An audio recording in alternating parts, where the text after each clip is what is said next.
Live from Loudmouth Central, you're listening to Loudmouth Fisticuffs, hosted by combat sports analyst Joshua Furs and international ring announcer Mr. Live Worldwide Jeff Houston.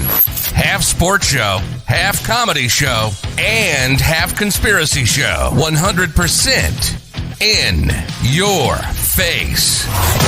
So open your ears, shut your mouth, and have a good fucking time.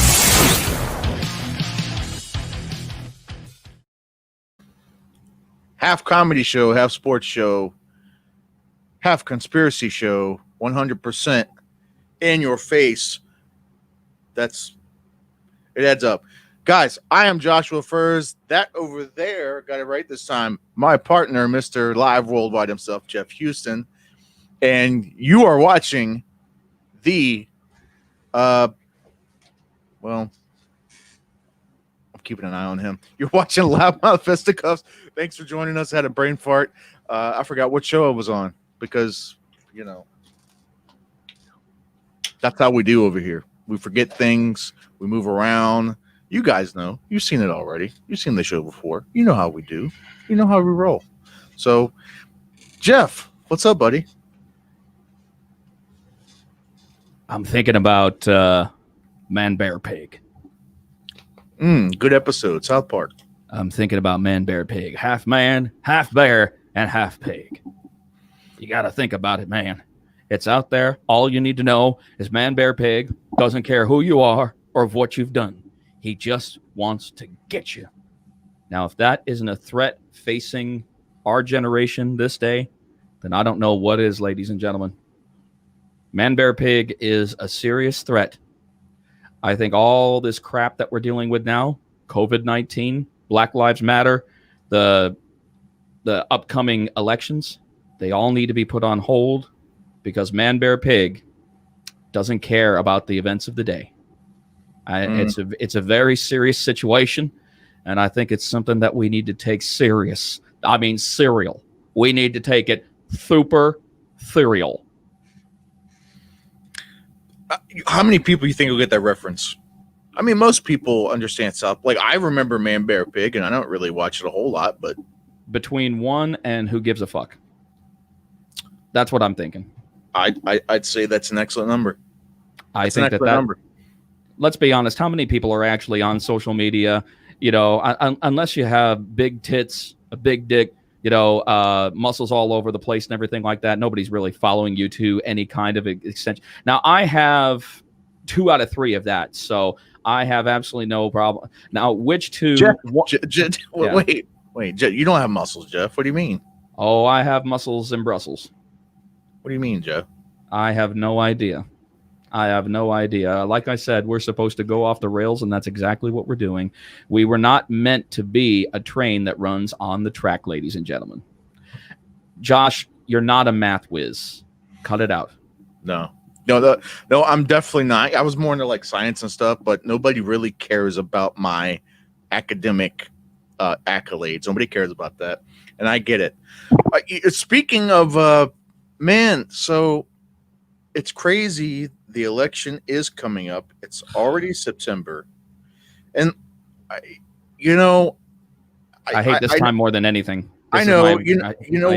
And we don't usually get like too crazy political, but, sometimes we do. And who gives a shit? It's interesting times, right? And I know that everybody talks about it like all over the place, but I'm concerned, man. Like, I'm really concerned for the state of our country. I think it's fucking strange that, the left is basically trying to encourage Biden not to do a debate because he'll get wrecked by Trump, and that's not like a partisan point of view. He sucks at talking. Like, he can't compete with somebody like that. You know what I mean? Like, on the stick. It's just the way it is. Trump will fucking blow him into another dimension. I don't agree. I do not agree with that because Biden is a career politician. Trump is going to talk the way Trump talks, and there's a very large portion of America that agree with his aggressiveness. And I get that. Biden is a career politician. When you put yourself in the hands of a career politician, you're not really putting yourself in the hands, in my opinion, of somebody who's looking out for the best of the everyday American. That person, in my opinion, has only a certain demographic in mind that he wants to do anything with in the long run. I take one look at Joe Biden. I'm like, does this look like a man who's going to have your best interests at hand? No. But at the same point, I see the same in Trump. That's why I'm never a fan of the political arena, because it's very seldom that I come across anybody where I take a solid look at them. I listen to their platform. I listen to their campaign and exactly what their, I guess, what their make is on how to better this country. And it's a snake oil pitch to me. Sure. It's a snake oil pitch. It's campaign rhetoric. It's 100% campaign rhetoric. So that's why it's never something that I put too much faith into. No. I hear you, but I just mean, like, in terms of, like, I'm just talking about a debate between them two, both of them on the mic. I know Biden's like literally like almost 50 years, right, in politics. But he's around the same age as Trump. Yeah, right, exactly, right. But I still don't think. I think in terms of like a debate, I think Trump will wreck him. That's why they don't want him to do. They don't want Biden to do a debate. Like, they've been talking about it for a month now. They do not want a debate to happen between the two. They're going to guise it under. It's not safe because of COVID, but that's not it. There's too many things that are happening right now. What pisses off, I think, both candidates on the left and the right side, I think what pisses them off the most is that, for once, all the attention is not on them. There's more going on in the country that's distracting people from this election.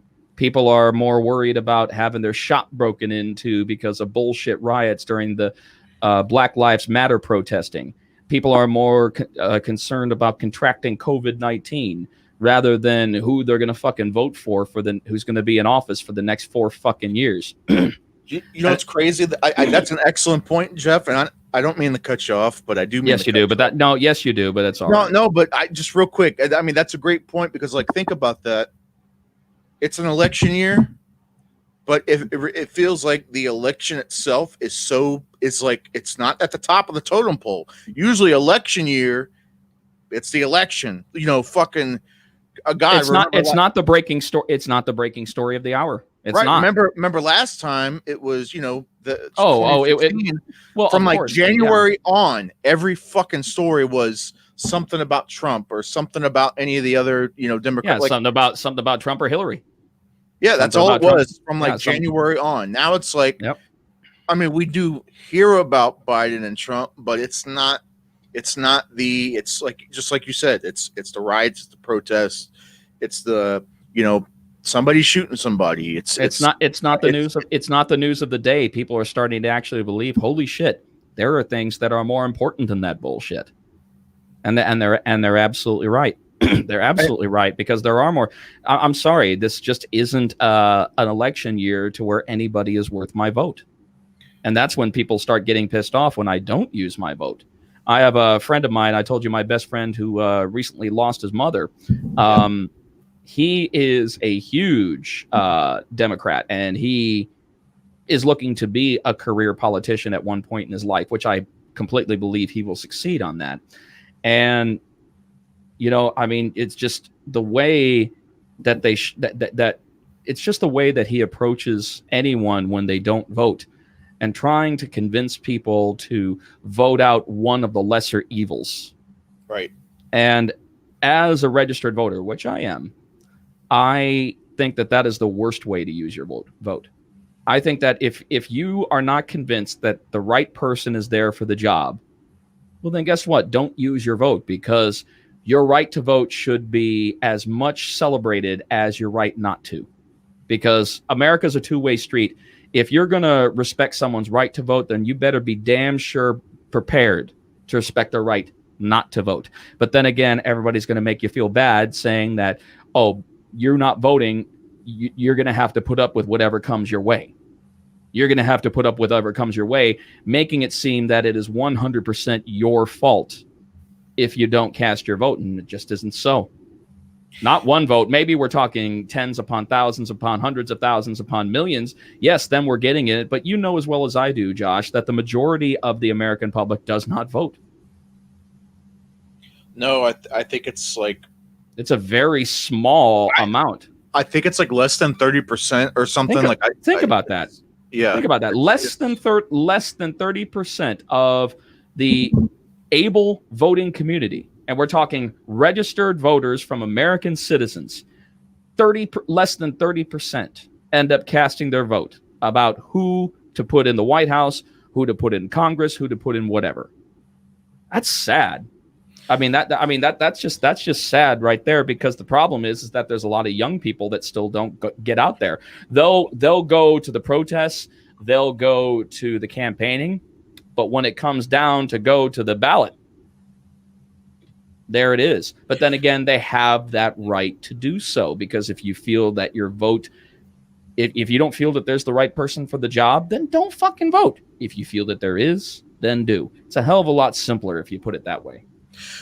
You know what it's come down to, Jeff, is, I mean, not recently, but it's been like this for a while, but I think it's really starting to come to light is, politics.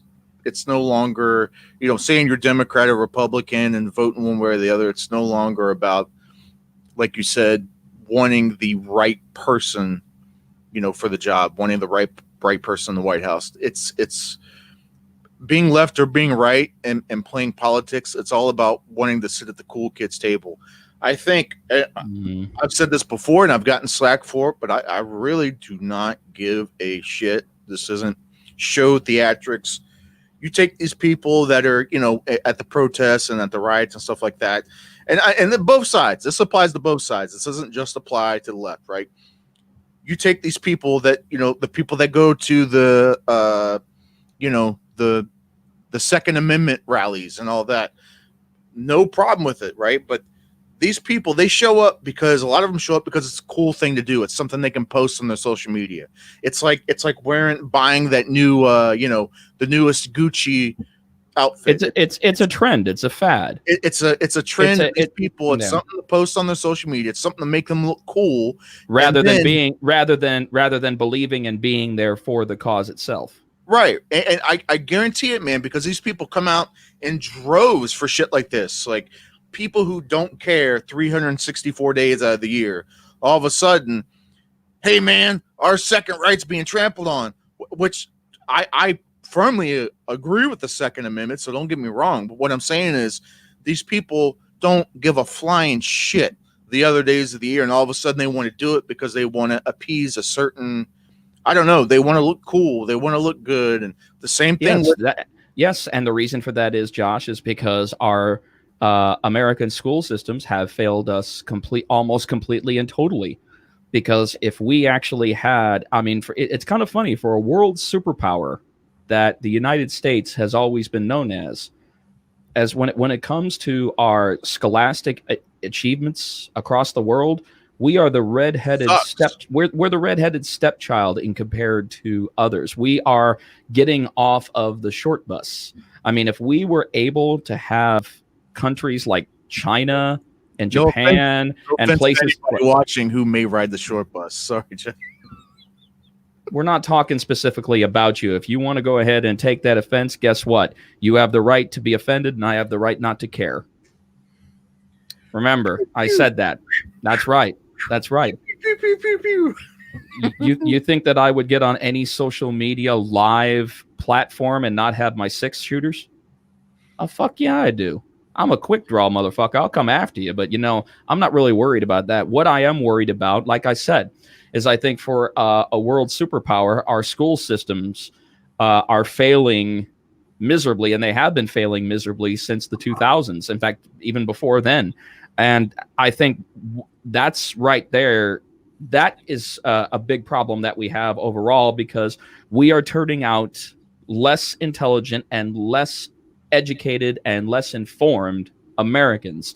And the problem when you're not informed, you're going to start formulating opinions, and the opinions are going to turn into a belief system. And a belief system is really hard to change. Doesn't matter how fucked up your belief system is, whether it's right or wrong, changing a belief system that, well, basically that organically appeared out of necessity because of a lack of schooling, a lack of availability. And that's the sad part about it is that now we live in the day to where you can access and read anything. I didn't have these availabilities when I was a younger man. I would have loved to have had these availabilities when I was in high school. When I was in middle school, the availability, the knowledge that you can acquire on your own. Oh my God, it's just unlimited. It's unlimited potential. And the problem is that there's a lot of people who don't know how to properly access that. And there's just so many problems with the schools because, of course, why the fuck would hey, Howie, we're gonna get to that in a second. Don't worry about it. We talk about everything here. But I think that that's where we fail the most. And like I said, when you turn out less intelligent, less well-informed, less educated people, these things are going to happen. Like I said, they're not going to have facts, so they're going to formulate opinions. And those opinions are probably not going to be based on facts. They're going to be based on what they hear rather than an actual fact. And those opinions, once again, are going to formulate into belief structures. And belief structures are difficult to change. I just think it's better, honestly, in these situations, especially when you're trying to think for yourself, when you're trying to be a free-thinking American. I just think it's better to have ideas. You know, you can change an idea. Changing a belief structure is tricky. No, it's interesting. I was just thinking, you know, even with a lot of the advances in technology, I feel like we're a dumbed down country. And I think like the United States, and I would probably even put like Western Europe in that category as well. Like the amount of free thinkers that are in this country and like Western Europe, it's phew. Oh yeah. We don't celebrate intelligence like we used to. Well, intelligence is your wokeness, right? Intelligence is you're defined by your political and you know, I don't know. You're defined by your label. You're defined.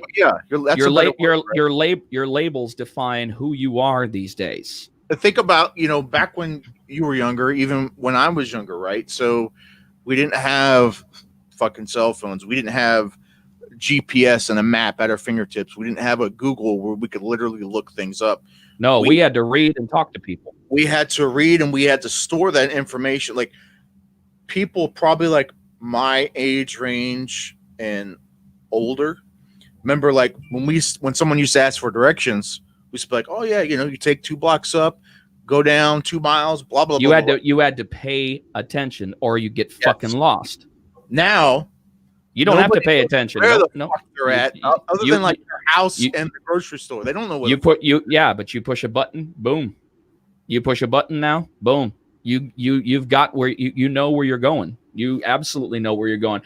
And well, the problem with it is also, I think another problem with it is that as much as I am an advocate for reading, I've always believed that people say reading is fundamental. That all those commercials that you saw back in the 80s and the 90s where they would really push reading, and I absolutely believe it, because anytime that you take any kind of any time that you really have to make your brain formulate an imagination, and that imagination, and you have to formulate your own thoughts, your own feelings with what you're reading.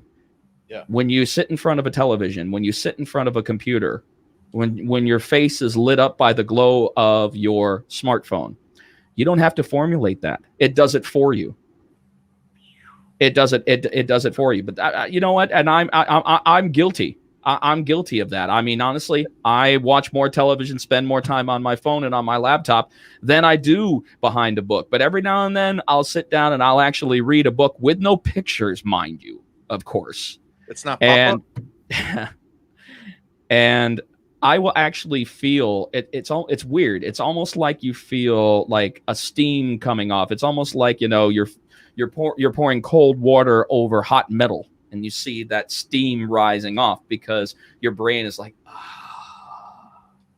It's almost like you feel that release because you're being put in a position to where you have to depend on your imagination to fill in the blanks. And when you do that, you start using brain power that you weren't using before, because when you have entertainment and live entertainment to, you don't have to have your imagination. Somebody else's imagination is on display for you. And I think anytime that you start taking that away from people, people say, well, television turns people into zombies.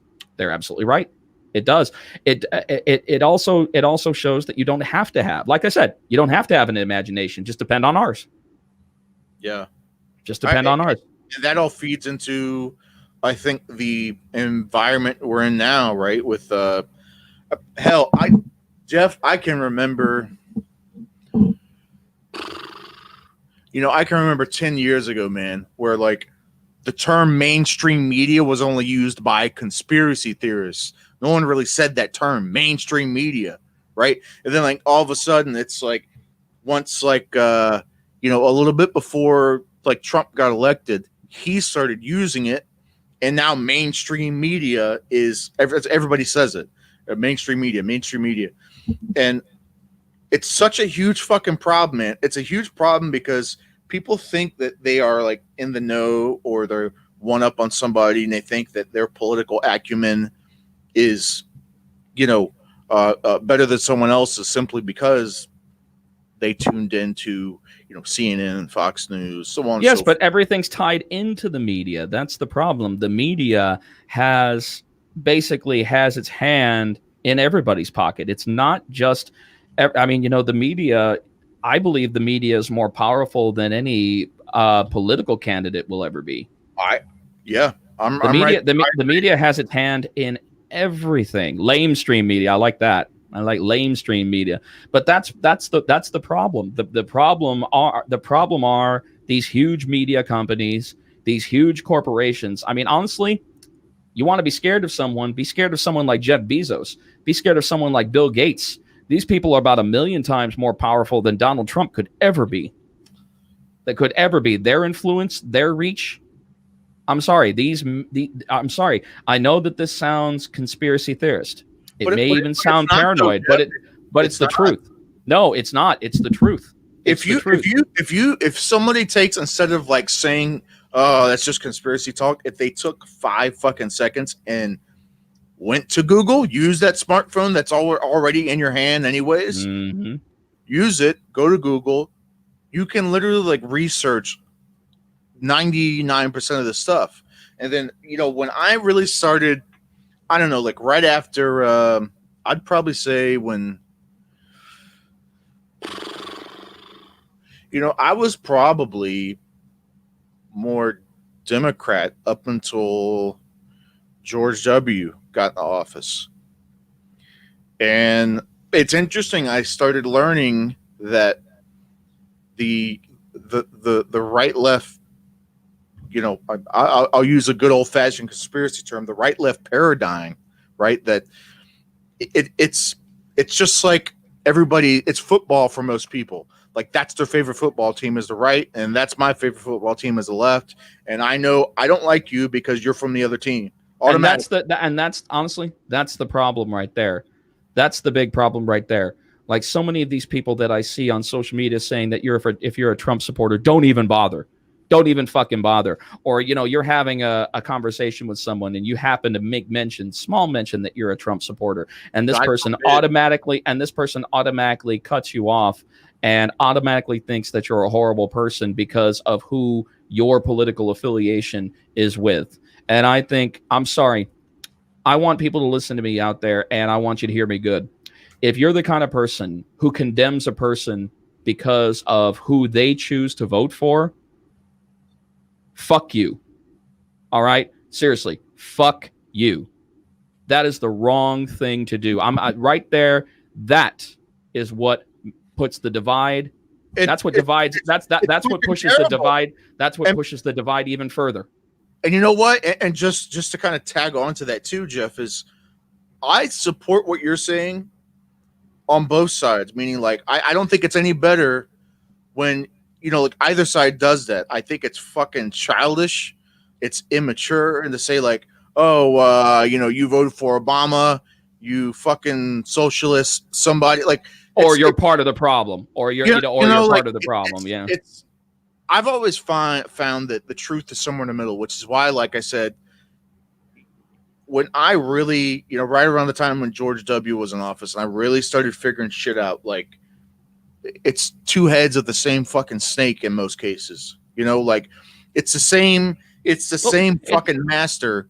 It's a snake with no. It's a snake with no ass. It's a snake with no ass. It's a snake with no ass. On one side you got the head of the snake. On the other side you got the head of a snake. And guess what? Knowing that they're together, all they're going to do, there's going to be a constant battle, but it's never going to become untwined. It's always going to be intertwined with one another, and that's why I just don't fucking care. I wish I did, but I don't. I don't care. I really don't, man. I think that there is more to life about who you are as a person, than having to worry about your definition by who you vote for, who you believe in, and who you choose to follow. Now, granted, if you're following someone like Jim Jones, you'd probably need to have your head checked.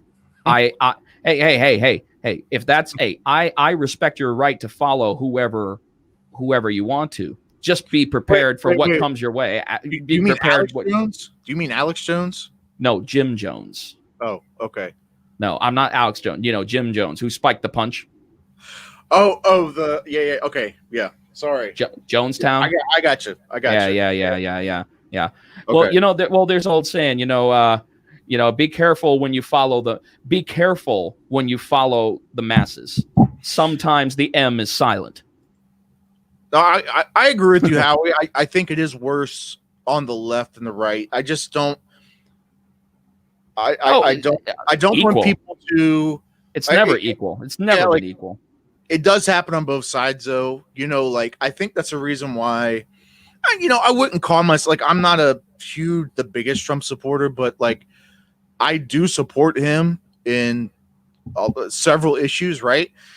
Because I think it's because he is outside the box and he's not part of your typical Washington, fucking. Well, that's why they hate him so much. That's why they hate him. Why they hate him, and which is why it piques my interest even more. Because if all these other people fucking don't like him, I mean, just think about that. Because if you got people on the right and people on the left who don't like Trump, it's kind of like, wait a minute, that kind of piques my interest. Why don't they like him? Well, the idea of Trump is awesome. Bigot, xenophobe, whatever the fuck else people say. Like, is it because of that, or is it because this guy is coming in, he's cleaning house, and he's changing up the status quo, and he's not your typical, read off a fucking teleprompter politician.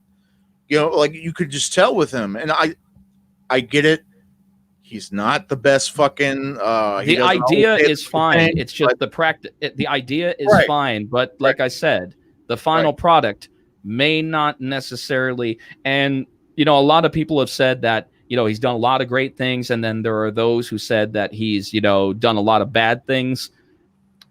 What would you expect from somebody who's not a career politician? That's everybody, though. I mean, well, no. You can't make. You could say the same thing. You can't make anybody happy. You can't make anybody happy in the long run, because you have so many people that bitch and complain about not having this and not having that. And lo and behold, the day comes that they finally get what they want. They will find a problem with it, and they will continue to bitch. That's the problem. It is the division of this country that is the big problem, because no one will be happy. Because when one side gets what they want, the other side will bitch, why didn't we? And then so on and so on and so on.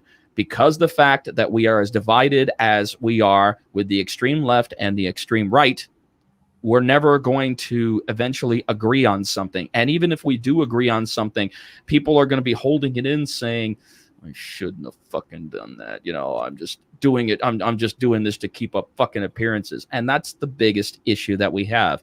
The more this country divides itself, the worse problems are going to have. And honestly, politically speaking, in the past 10 years, like you would say, I've never seen a bigger divide between the left and the right that I have now. And it sickens me. So that's why I say to myself, you know something?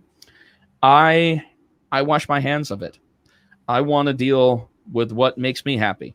My family, my friends, my work, living my life, and getting to have a little bit of fun every now and then. Now, that means more to me than any political, religious, or wealth, that you can have. A little wealth would be nice, but at the same time, I know what comes with it sometimes. So in the long run, man, it's the simple things in life that you should treasure, and it's the simple things that you should worry about. And Josh, I implore you, sir, please, can we get back on something else and get off this? I implore you. We're having so much fun, Jeff. What do you mean? No, we're not. No, we're not. It's bland. It's bland. It's not the Loudmouth Fisticuffs that people tune into. It's not the Loudmouth Fisticuffs that people remember. I get that, but you know what? I think it's pertinent, and I think that not that I'm in a rush to, like, I could give a fuck what someone thinks about me, like, stating my political beliefs. So, like, this isn't like a rush to, whoa, let me get my political thoughts out there so people. Oh no, I know that. I know better than, you know what I mean. So, like, it's not even that. I just think that if anything, man, like, if one person watching it could, if you're on one side or the other and you're like, man, maybe I shouldn't just fucking say I'm on one side or the other. Like, maybe I should actually look at things for how they are, instead of just try to look at things. Instead of saying, well, I'm just a career Democrat or I'm just a career Republican. Like, instead of putting that fucking label on yourself, actually go, you know what? I actually want the best fucking person for the job to run this country. And that may not happen. That may be that may not happen in the long run. Is that too much to ask, Jeff? Is that too much? Well, of course it is. Of course it is. For a fair deal when it comes to human beings. Good luck to you on that. Howie, something you said, if the government adhered to the Constitution, everyone would be happy. That's the Constitution is the biggest problem of the United States, in my opinion, because the genius of the Constitution is that it can always be changed, but it is not. It is not.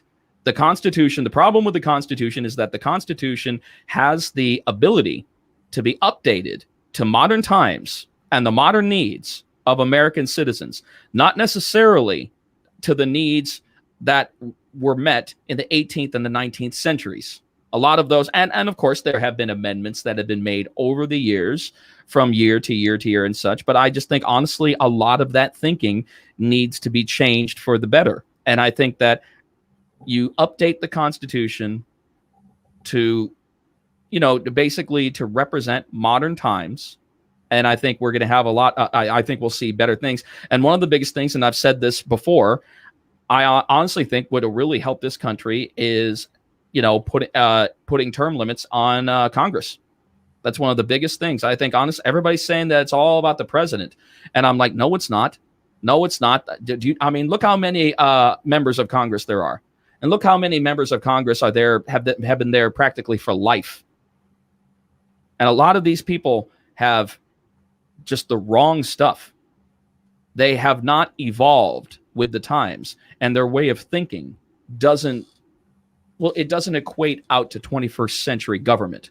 No. And I think that right there is the big problem. I think if we can eventually set term limits for members of Congress, yeah, I agree. That's what I said. Term limits on congressmen and women, I think would be a great thing. I think that people who get into government have to understand that at best, this is a temp job. Sure. Yeah. This is a temp job, but there are certain, there are certain people like the president, the vice president, the speaker of the House. There are certain positions that even after you get out of position, you're still going to be taken care of for the rest of your life. You're going to still get top tier benefits. You're still going to get your full on retirement. Well, there's somebody else's opinion I'd like to get. Actually, Jeff, this is kind of news to you too, but our brand new sponsor to the show, his name is Mr. Scott Burt. He is the owner of the Police Gazette and Bare Knuckle Hall of Fame. We're proud to have him on as a sponsor, and just want to bring him on in. Scott, we're going to bring you on in, buddy. Scott. Hey, how's it going? Good to see you guys.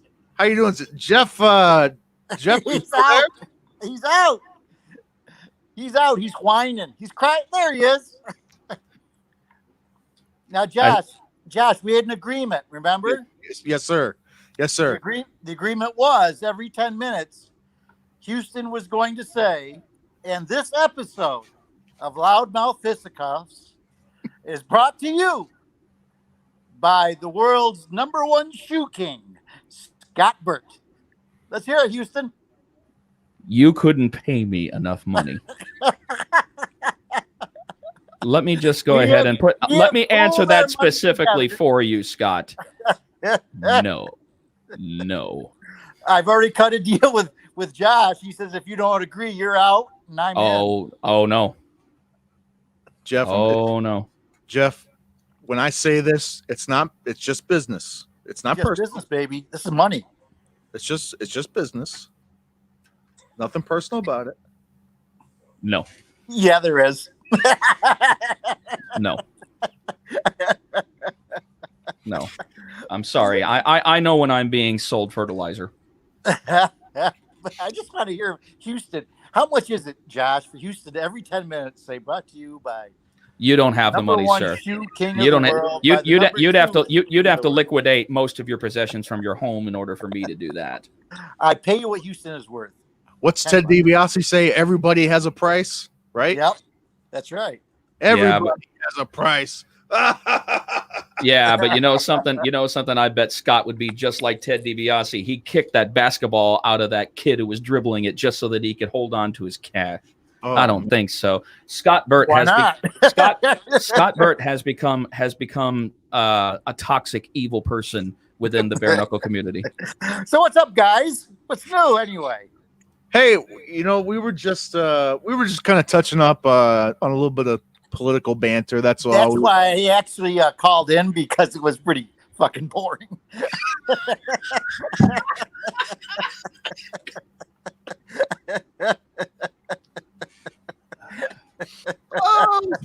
We'll be right back to you after these words. Oh my God! No, are you gonna be? Are you gonna be, Josh? Are you gonna be down in Daytona or no? Man, I tried. Not this time. Yeah, not this time, and I'm bummed out because that's 2 events in a row that I've missed, and I'm really bummed out about it. I mean, I'm gonna be I'll be streaming the night of as I watch it, but I'm it's too bad. really bummed about this one. If you had taken my sponsorship money, you would have had enough to get there. Nice going, Houston. But fuck you, take the bus. What a card this is gonna be, man. Oh my God! And you know what? We will touch on this too, because the biggest development of it is, of course, Julian Lane is now in place of Phil Baroni versus Thiago Alves. I'm going to be honest with you, and that's exciting. I'm going to be completely honest with you. This changes up this fight so much. Yeah, I think that I know that it's last minute, and I know that Julian Lane is coming at last minute, but I know he's been training, so it's not like he's just coming right off the couch. And it's not 2 days last minute. It's not 2 days, right? It's like 10 days, 10 days, 9 days. I think this is a way tougher fight for Thiago. I think Julian Lane, he's going to come at you. He's not going to stop. He's a pressure fighter. He's a tough dude. He doesn't necessarily maybe have that, might not punch as hard as Baroni does. He doesn't have that, one hit quitter, but He's going to keep pressing forward. He's going to get in your face. Yeah. I don't know, man. I really think that this fight, I like that fight. it leans in the favor of Julian Lane now, which, if I'm perfectly honest, promotion-wise, I don't know if it was the right move to put him up against, a bare-knuckle veteran like Julian. I'm just being honest. Yeah. To put him up against a veteran because Thiago Alves, he's a big name. I wouldn't want to see him go in here, lose his first fight. Like, marketing-wise, I don't know. Like, how bad does that affect it? If Julian Lane goes in there and starches him, does that change the game now? Like, If you're talking marketing, look at the more interest from the fans. In my opinion, there's more interest from the fans. And on the other hand, if Julian Lane goes in here and starches him, think about how many eyeballs are going to be on this show. He goes in here 9 days notice, goes in and starches Thiago, his stock goes. Yeah. Yep. Look what happened with Travis. Travis's stock when he went in on 4 days notice. What say you, Jeff? This is the longest I've heard Houston be quiet. Somebody tap his mic and see if it's working or not. Oh, test. Josh, you don't know what to do. Josh, I don't know what's on right now. Why did you let him on the show? Because you were talking politics.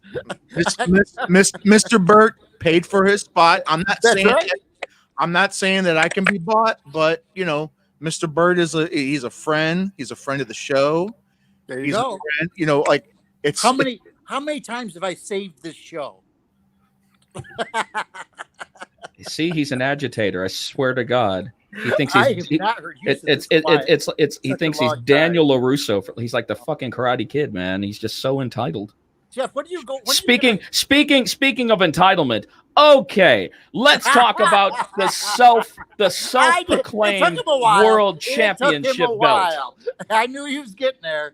Of course I was. I had the back build on that one. Beautiful belt. A beautiful belt. Gorgeous belt. You've got a bowling shoe on the plate. You didn't need it. The people were sorry about you. What people? What people? What people? One of your shoes. And what put on people? The belt to try to appease things. Sir, you are knee deep in it. Oh. I swear to God, you might as well call you Biff Tannen because you just drove your car into a big pile of shit. I don't believe I did, but as I said on the post, thank God it's not a challenge of suits. I would be wiped out. And I really do seriously, intentionally think that Houston plays it low key so I can have something to hang my hat on. Not the kind of hat that he wears, but something to hang my hat on. I hate you so much. This is becoming a deep-seated hatred. I mean, this is getting bad. I'm actually thinking I'm actually planning like a Molotov cocktail run against you at one point. It's that bad. Jeff, I'm actually getting into tape. No. It wouldn't be against you. No, those cocktails would definitely they'd be targeted towards your shoe closet. They'd be targeted towards your shoe closet, man. I just want if I can take out those sad excuses that you got for shoes, this world would be a better place. Tit for tat, baby, but the Salvation Army down there, they gotta have the other. What is it with the Salvation Army? When did I ever turn out a receipt from the fucking Salvation Army? I don't recall that. You keep going back to that. I don't ever remember. I have got more taste than the damn Salvation Army. Everything everything I got is mine. Josh, thank you very much for actually reaching out to me earlier and saying call in because Houston needs to be tweaked. I appreciate you know what? that. Excuse me, what did you do now? With that said, I do want to do a quick shout out to our sponsor, Mr. Scott Burt. Yes. Police Gazette. Yes. And the Bare Knuckle Hall of Fame, and we just appreciate it so much. And Jeff, and what? And what? The number one world shoe champ, Jeff. That's right. Say it. I mean, say it, Jeff. No. You can say it, Josh. I will not say it. Well, in the contract, there is some stipulations that specifically. I want to see it. It's in writing, and I want to see it before I say a word. I did sign on behalf of the show in general. So then I need to see it before I say anything. We got it in there, Josh. We got it in. I think we can put this together. Even if it's in there, I may not agree to it. But look at. You guys were talking politics. Your viewership was up to 4. And now look at it. It's clicked all the way up to 13. This is so, oh my God. If ever there was I swear to God, you want to get a good sponsor for this show, try fucking ibuprofen. Oh my God. So I gotta get back to packing. I'm going to Daytona tomorrow. I'm gonna be there for a week. Oh, Scott, wow. you know I fucking love you, man. Come on, man. I know. We have to keep we have to keep up appearances for this feud. Well, if we don't do it, it defeats the whole purpose. Now I got to admit something though, Jeff, and that is I was gonna text you privately and tell you, but when we were bantering about that stupid ass belt that we're having fun with, I did erase 2 or 3 of your tweets. I know you did, and they were good comments. No, because between you and me, we have so many followers that don't know that we just fuck with each other. What'd you think? What'd you think that somebody was going to come to your defense, lobbying more people for your side? Well, I do have the Belfast people, the extreme right, trying to protect his position. Oh, there he goes back to politics again. There goes the viewership down to 7. Hey! Who's all right? You're talking about politics, okay? Whose comments are still up and whose aren't? That's right. I had 2 zingers, and they were good, and they were good, and they were good because you put the ha emoji on there. Yeah, hey. I gave it to you because I thought you needed it. You were like you were acting just a few minutes ago, just kind of down in the mouth. Hey, nothing wrong with steering the narrative a little bit. That's all. Mm-hmm. That's all. Josh, when are you going to join us on our little shoe fantasy? I get a kick out of it. I love, a lot of people do. Scott, he has to have taste in order to do that. Oh, he has to have taste in front of shoot. Here's the dilemma, Jeff, and now this is a serious dilemma. I'm not interested in the shoes like I used to be. I'm honestly, my interest comes more No. It has nothing to do with that. You have to think about my baby. No. Hold on a second, Josh. Hold on a second, Josh. The reason why, and I'm going to be totally honest, you can take this however you want. This isn't a concession. This isn't me trying to go ahead and change the narrative. The reason why the shoe game is not as important to me is cut it out. Put your hands where I can see them, Scott. Well, okay. Give me a minute. God damn it. Give me a minute. I'm not trying to shovel shit. I'm telling the truth. As a ring announcer, the reason why I don't really focus on my shoes as much is because you have to figure on camera what pops the most when you see me. That's why the jackets and the neck and the bow ties.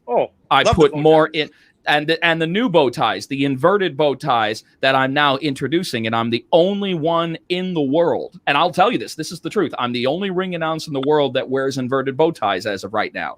That to me is more important than the shoe game. So something, Scott. Hold on. I'm not finished. I'm about to actually do something and extend the olive. Well, not only am I going to extend the olive branch, but you're going to see something today on Loudmouth Fisticuffs. This is history in the making.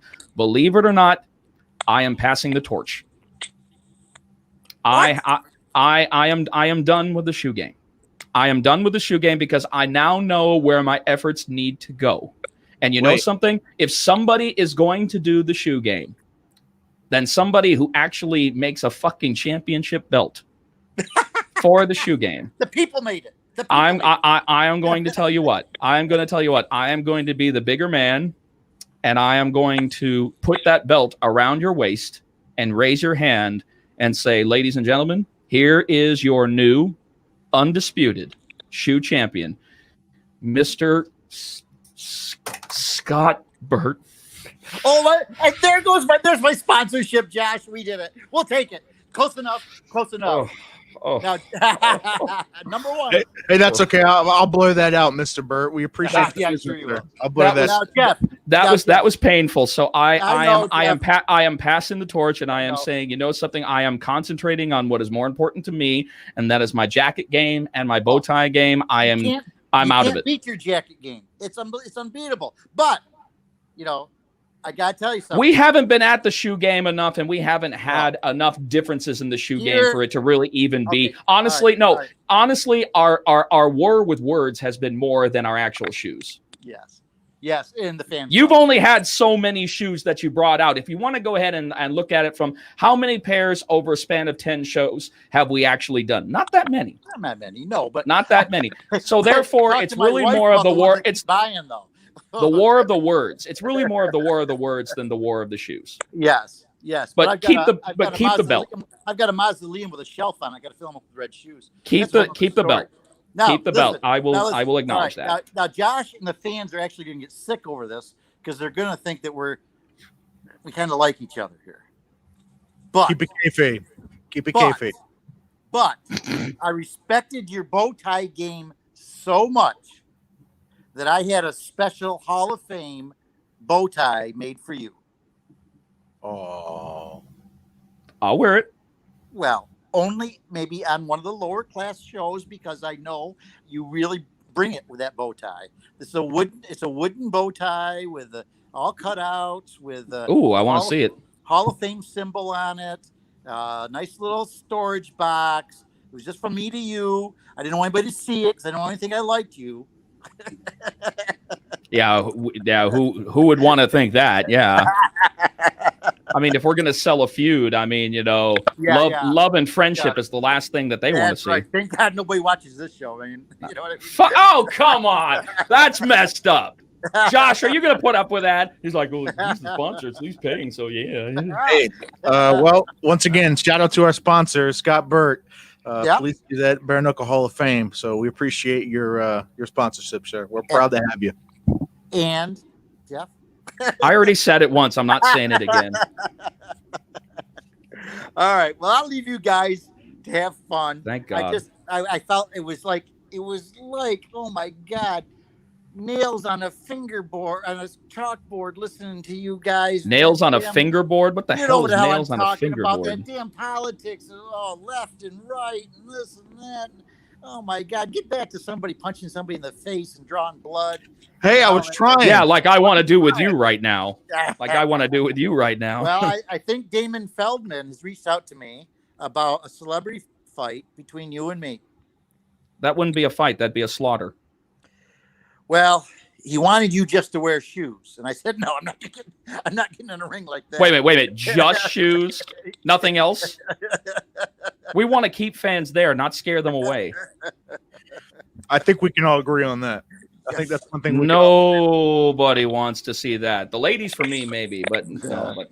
Well, I'm gonna sit back and watch you guys. I love your show. Love you two guys, and I'll see you, Jeff. I'll see you in Daytona. I'm gonna be there. I'll see you in a few days, sir. You're probably getting in there. What, Wednesday, maybe? Thursday? I get in Wednesday afternoon.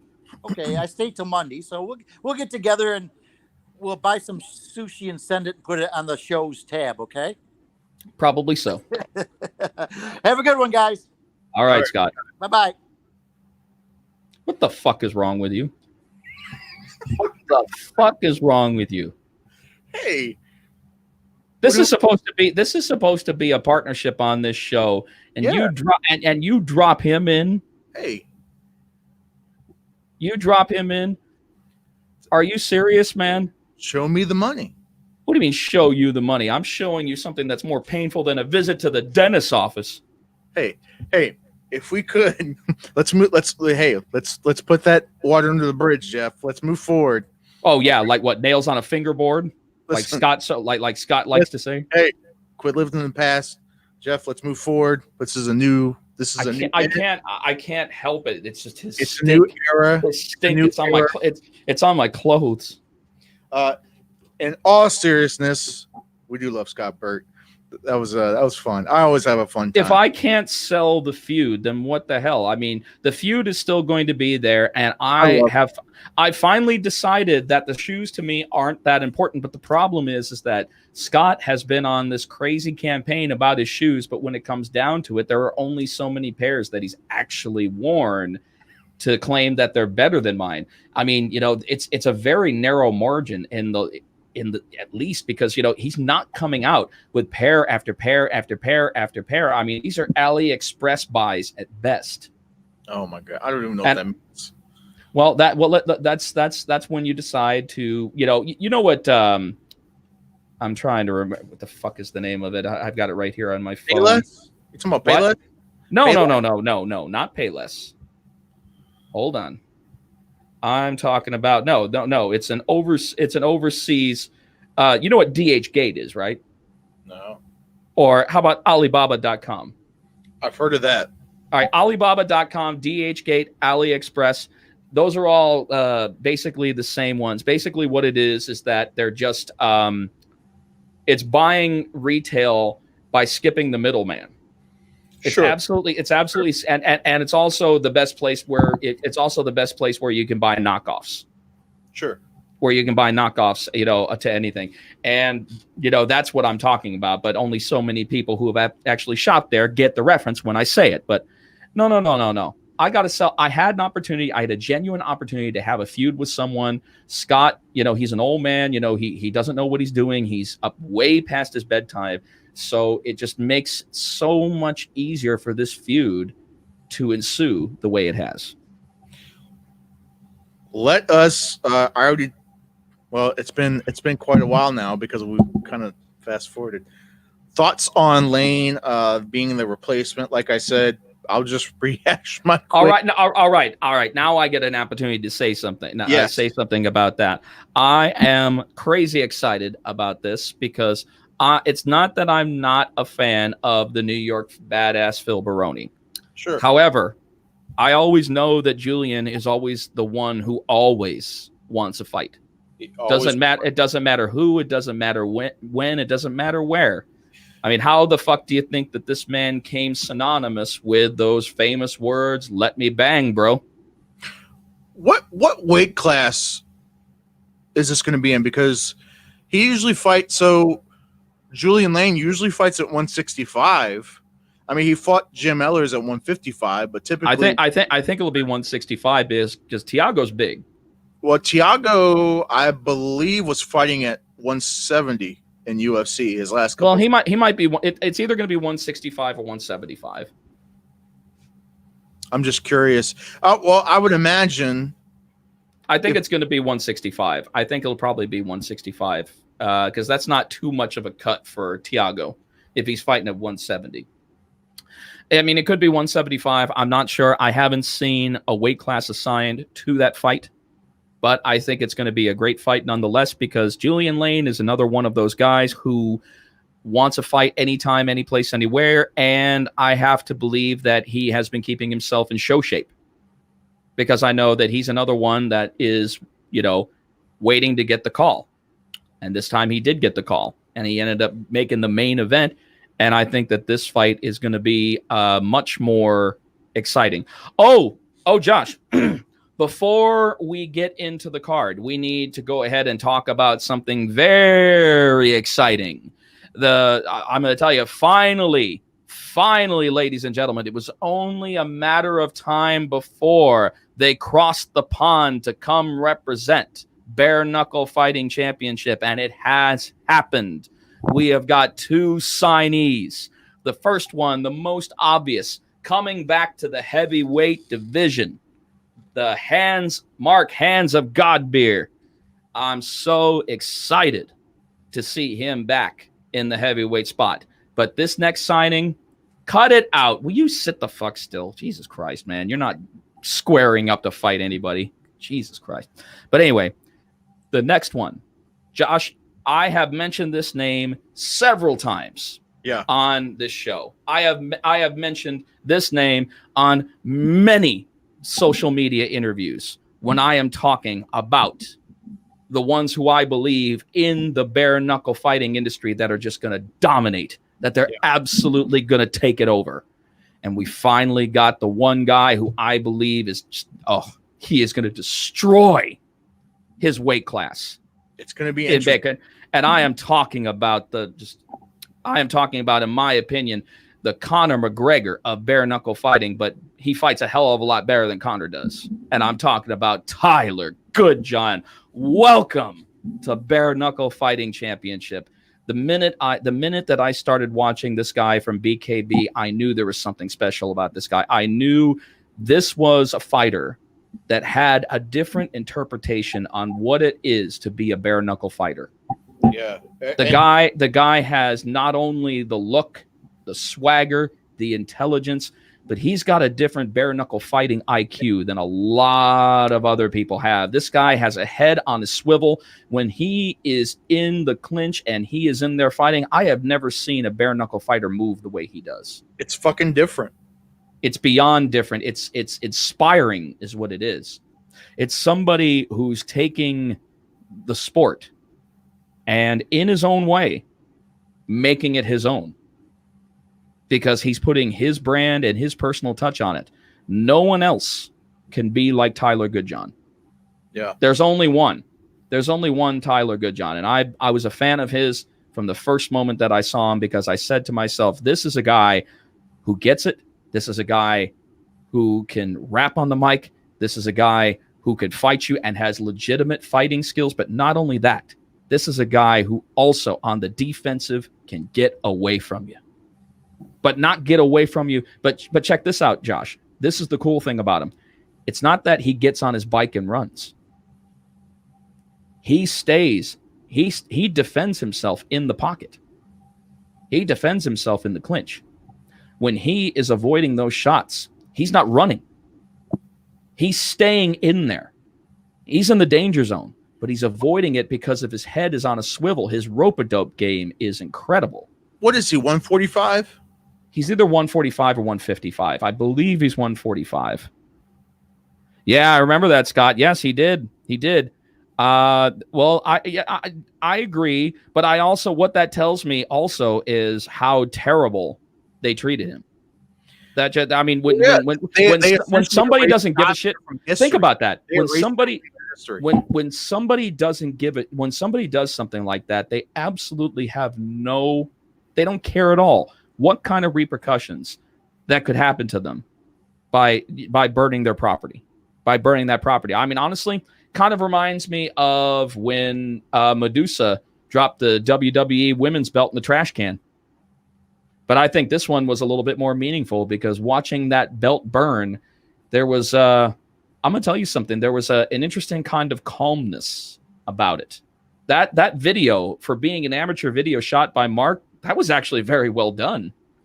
It was kind of inspiring, actually, seeing that, because there was some poetry in motion that was happening there. It was the rebels saying, you treat me like this, I'm going somewhere else. I don't care what you've done for me. I don't care what kind of groundwork that you've laid for me. If you're not going to appreciate me, then I'm going to go where I'm appreciated. And guess what? He has. And you know what? I think that this is going to be kind of a show of things to come. And we're going to see more and more BKB fighters. Yeah.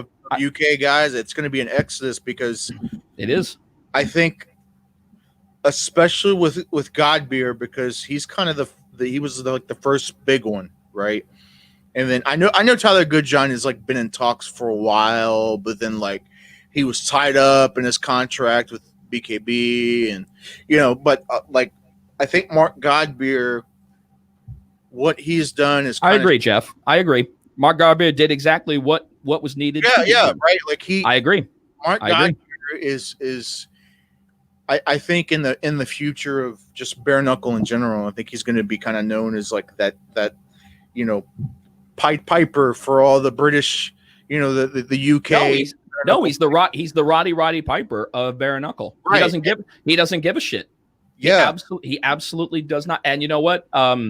Tyler Goodjohn is another one of those guys who doesn't give a shit. Who doesn't give a shit either. If he's not treated right, he will speak out about it. If he's abused in any way from the people that he's working with, he will call you out. They're not afraid to speak their mind. Those guys, man, you know, I respect that. I respect the fuck out of that. So some of those people over there, and you know, people are going to know they've created such a toxic environment that some of these people are kind of afraid to speak out, and they're. Well, it just depends on who's involved, you know, when it comes to the promotion on the inside. You know, that there's been a lot of rumors that some not so great people, you know, are involved. Yeah. And I think people, they know this, and there's, you know, all these secret ties to things, and, you know, so it intimidates people to the point where they don't even want to talk about it. They just want to, you know, do their contract. And, you know, like I said, when Godbeard did this, and, you know, BKB, they kind of fucked up, you know, in treating somebody that, like, they just refused to. What's up, Sheena? How you doing? How you doing, sweetie? No, she's right. They don't give a fuck. They don't. Yeah. They don't give a fuck. When they treated him like this and refused to recognize him as the heavyweight champion, somebody like Mark Godbeer, you know, a veteran of just combat sports in general. Overall. Oh my God. Like, you're going to piss that guy off. You know, he's already kind of outspoken in general, but now you've now you're more gasoline on. Yeah, it's more gasoline on the fire. It's more gasoline on the fire is what it's doing. And that's never, especially when you have someone that doesn't give a fuck and that is an absolute loose cannon when they're treated wrong. That's never a good confirmation. It's not a good combination, especially. And the biggest problem with a lot of these promotions, as you know, that they're run by gigantic, enormous egos. And that is, that's a clash of the titans right there. It certainly doesn't end well for anybody, because the promotion will go on with or without them. And obviously, Mark has made the better choice, and he's decided to come over here and represent the UK in the heavyweight division, which I'm very proud of. And Tyler actually had retired, and he was getting ready to pursue his career in the adult film industry. That's where he was going on that, but he has decided to give it one more chance and to get back into the squared circle. And he's gonna take a look at the way that BKFC is run as opposed to BKB, and they're gonna see it. It's gonna be like night and day. It's gonna be night and day. They're gonna be amazed at how well that they're treated over here and how well paid that they will be, because both of these fighters are performers. You know, they're not just fighters, they're performers. They know how to work a mic, they know how to work a promo, and they're going to get in there and they're going to get their hands dirty. Do you see? I've seen Mark Godbeer fight on so many different levels. Mark is not the kind of guy to take a step back. Neither is Tyler. They like to take a step forward, even if they're going to get killed. They'll walk right into the fire. And I love that. How can you not love that? How can you not love that? So two big signings. The other big guy they got is Sweeney. Is he the next one? Like, he's kind of like their other. Well, no, Jimmy was. Jimmy was. Well, he was the only multiple division champion for BKB, but he got beat. He got beat by this younger kid, Rico. Yeah, but I still think he could still. It happens, you know, but I don't know, man. I'll have to talk to Jeff. I'll have to talk to Jeff later. But Rico Franco that's who it is. Okay. Rico Franco is the one who beat Jimmy Sweeney. So he might be the next big thing. But of course, Jimmy Sweeney, I mean, you know, seriously, he's grandfathered into the BKB. It'd be nice to see him come across the pond and fight for us. But we've got two huge UK superstars that are getting ready to debut. Hopefully, they'll be able to debut this year. If not, of course, 2021. I'm sure that we'll probably see Mark Godbeer this year, and it'd be nice to see Tyler Goodjohn this year. So Franco is a good fighter. Yeah, Franco's a really great fighter, man. Franco went toe to toe with Jimmy Sweeney in a very tough fight. In a very, very, very tough fight. But in the end, he edged him out. In the end, it was just enough to edge him out. And I don't know if it's a torch pass as of yet. We'll have to see. But great fighters. But we've got two excellent fighters that we are adding on to the roster. And this card this card is worth getting excited about. There's so many good fights that are on the card. Let's talk about the co-main event, the return of Despida, Kendall Grove. Yeah, he's going to be facing the first WEC middleweight champion, Hector Lombard. And Hector, of course, had a successful debut. It's going to be interesting to see how he approaches his fight number 2 against Kendall Grove. He's giving away the height difference between this is a crazy giveaway because Hector's about 5'9", and Kendall at shortest is he's a solid 6'5", 6'6". Well, I will say this, that, and I know it's, look, man, he's gonna have to rely. Yeah, he's not a fighter, but I will say this: if Hector cannot go in there and fight Kendall the way he fought David Mundell, right? Hector kind of, it was a lot slower pace, and I get it.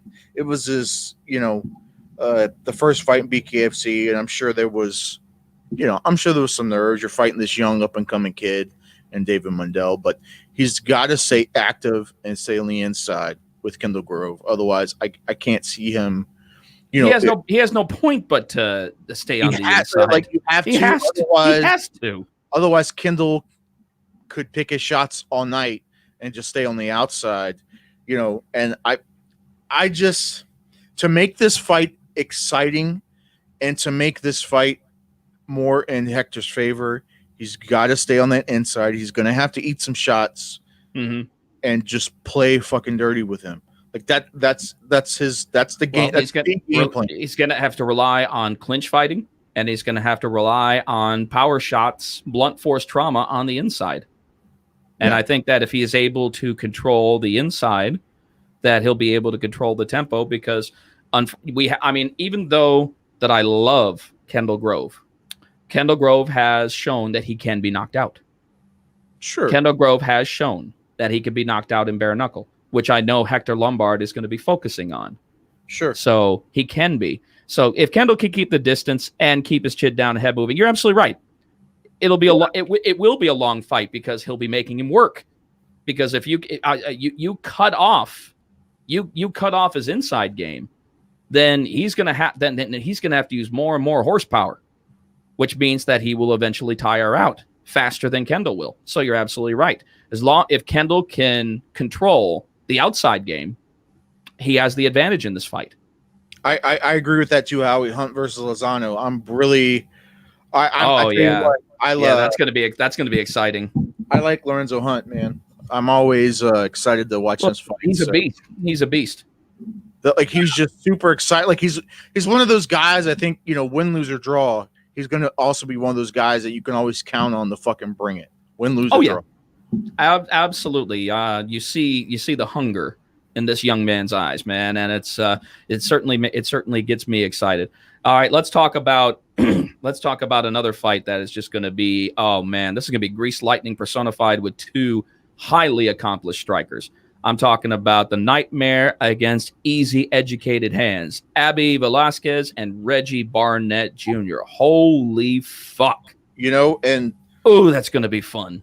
What this amounts to, if you really wanted to break it down in the simplest terms, you've got the premier technical striking of Reggie Barnett Jr.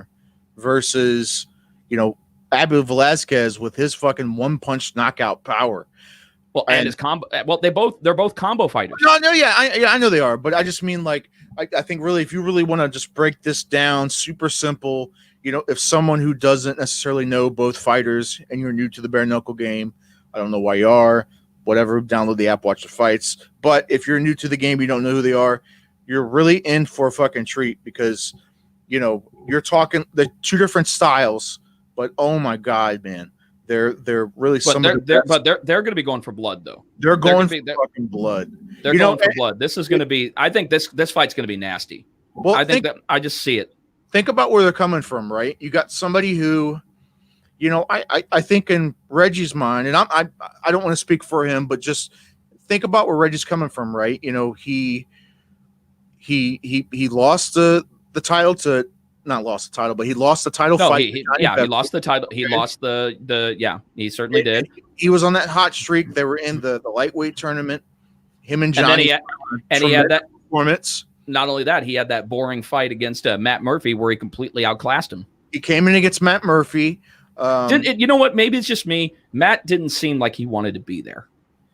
Well, to be honest, I don't know because I never saw the fight because it was never televised. Oh, you didn't? Oh, okay. Yeah. Oh, that's right. That's right. It was off TV. That's right. It certainly was. It was a dark. But yeah, I was there, and it just did not seem like he had his head in the fight at all. I think there was some frustration on his part, and like I said, I'm not speaking for him, but I think there was some frustration there because, he wasn't on the card. It was almost like, he goes from the title fight, which happened at BKFC 6, which was Lobov and I know Sheena. I know that there was more. Right? There was more than met the eye than meets the eye for that, because I know Matt wasn't doing too well. I know that there were other things that were going on. I know.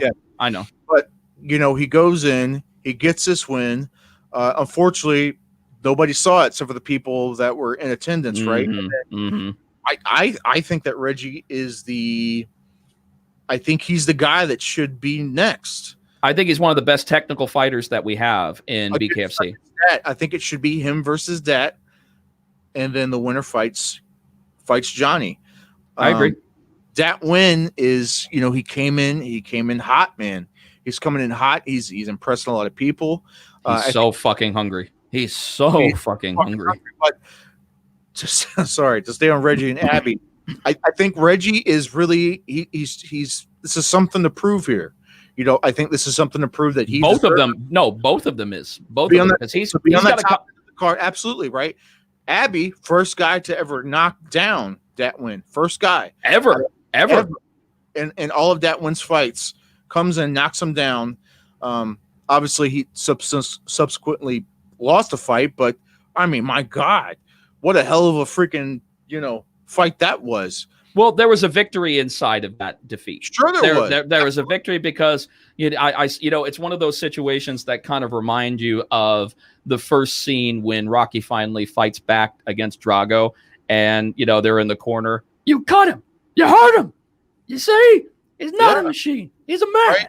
Right. And Abby, he's kind of had a kind of an up and down. First one. Yeah, Sheena's right too. First one to cut him too. And I think that he's got something to prove because he's like, man, I deserve to be in this fucking spot just as much. He deserves to be in the title contention. Absolutely. They all do, but it's frustrating because we got to narrow it down, and I think that this fight is a great way to narrow that down. Who's going to move forward, and hopefully whoever moves forward, they'll at least consider that and make that a number one contender spot. Whoever wins faces Dat. It'd be nice if that happened. They may. I still don't know what's going on specifically between Dat and Johnny. I still don't know yet. I believe unofficially. So I'm almost. I think it's gonna be Dat and Johnny for the title. Oh, it probably will be. And then the winner of Abby and Reggie will face the winner of that fight. Probably next year. Yeah. They could. I feel bad. I want Johnny. I've been wanting to see Johnny fight for so long, but of course we got sidelined because of COVID. But no, there's more going on there, and it's going to end up being really exciting to see. But let's move on to the next fight, and the next fight on the card is somebody who I've been wanting to see get back into the squared circle. It is the triumphant return of the Misfit, Christine Faria, who's going up against Kelly Cutler. Yeah, and I'm not saying anything bad about Callie, but I know Christine she got smoke coming out of her. She's blowing smoke out of her nose. Thirsty for blood. Oh, she wants blood, and she wants it by the gallons. I honestly, and this is same boat. I don't envy Callie's position. I don't envy anyone who is looking across the ring from the Misfit. No. Not at all. Let me tell you what, she's in. I've been keeping up with her. She looks like she's in the best shape she's been in. Well, not only that, not only physically, but mentally too. Yeah, mentally too. She looks like she's moved on from what happened. Yeah. Thing about it is that she really has nothing bad to feel about because it wasn't a massive defeat. Yeah. I mean, she didn't put her down for the count. It Either was one of them. it was a close fight. Neither one of them, but I don't believe it was a unanimous decision. I think it should have been a split. Do I believe that Helen won the fight? I'm going to be honest. Yes, I do. But I believe that she won the fight via split. I don't believe a unanimous decision was warranted for that decision. I certainly believe that Christine won her share of rounds, but I do believe that Helen edged her out a little bit in that fight. And whether she agrees with it or not, what Christine knows is that in the end, she was not put down for the count. She was not knocked out. And she knows that she can move forward from that. And she can still be the misfit and she can still be ferocious, which is exactly what we're going to see. It's going to be a badass fucking fight. But you never know.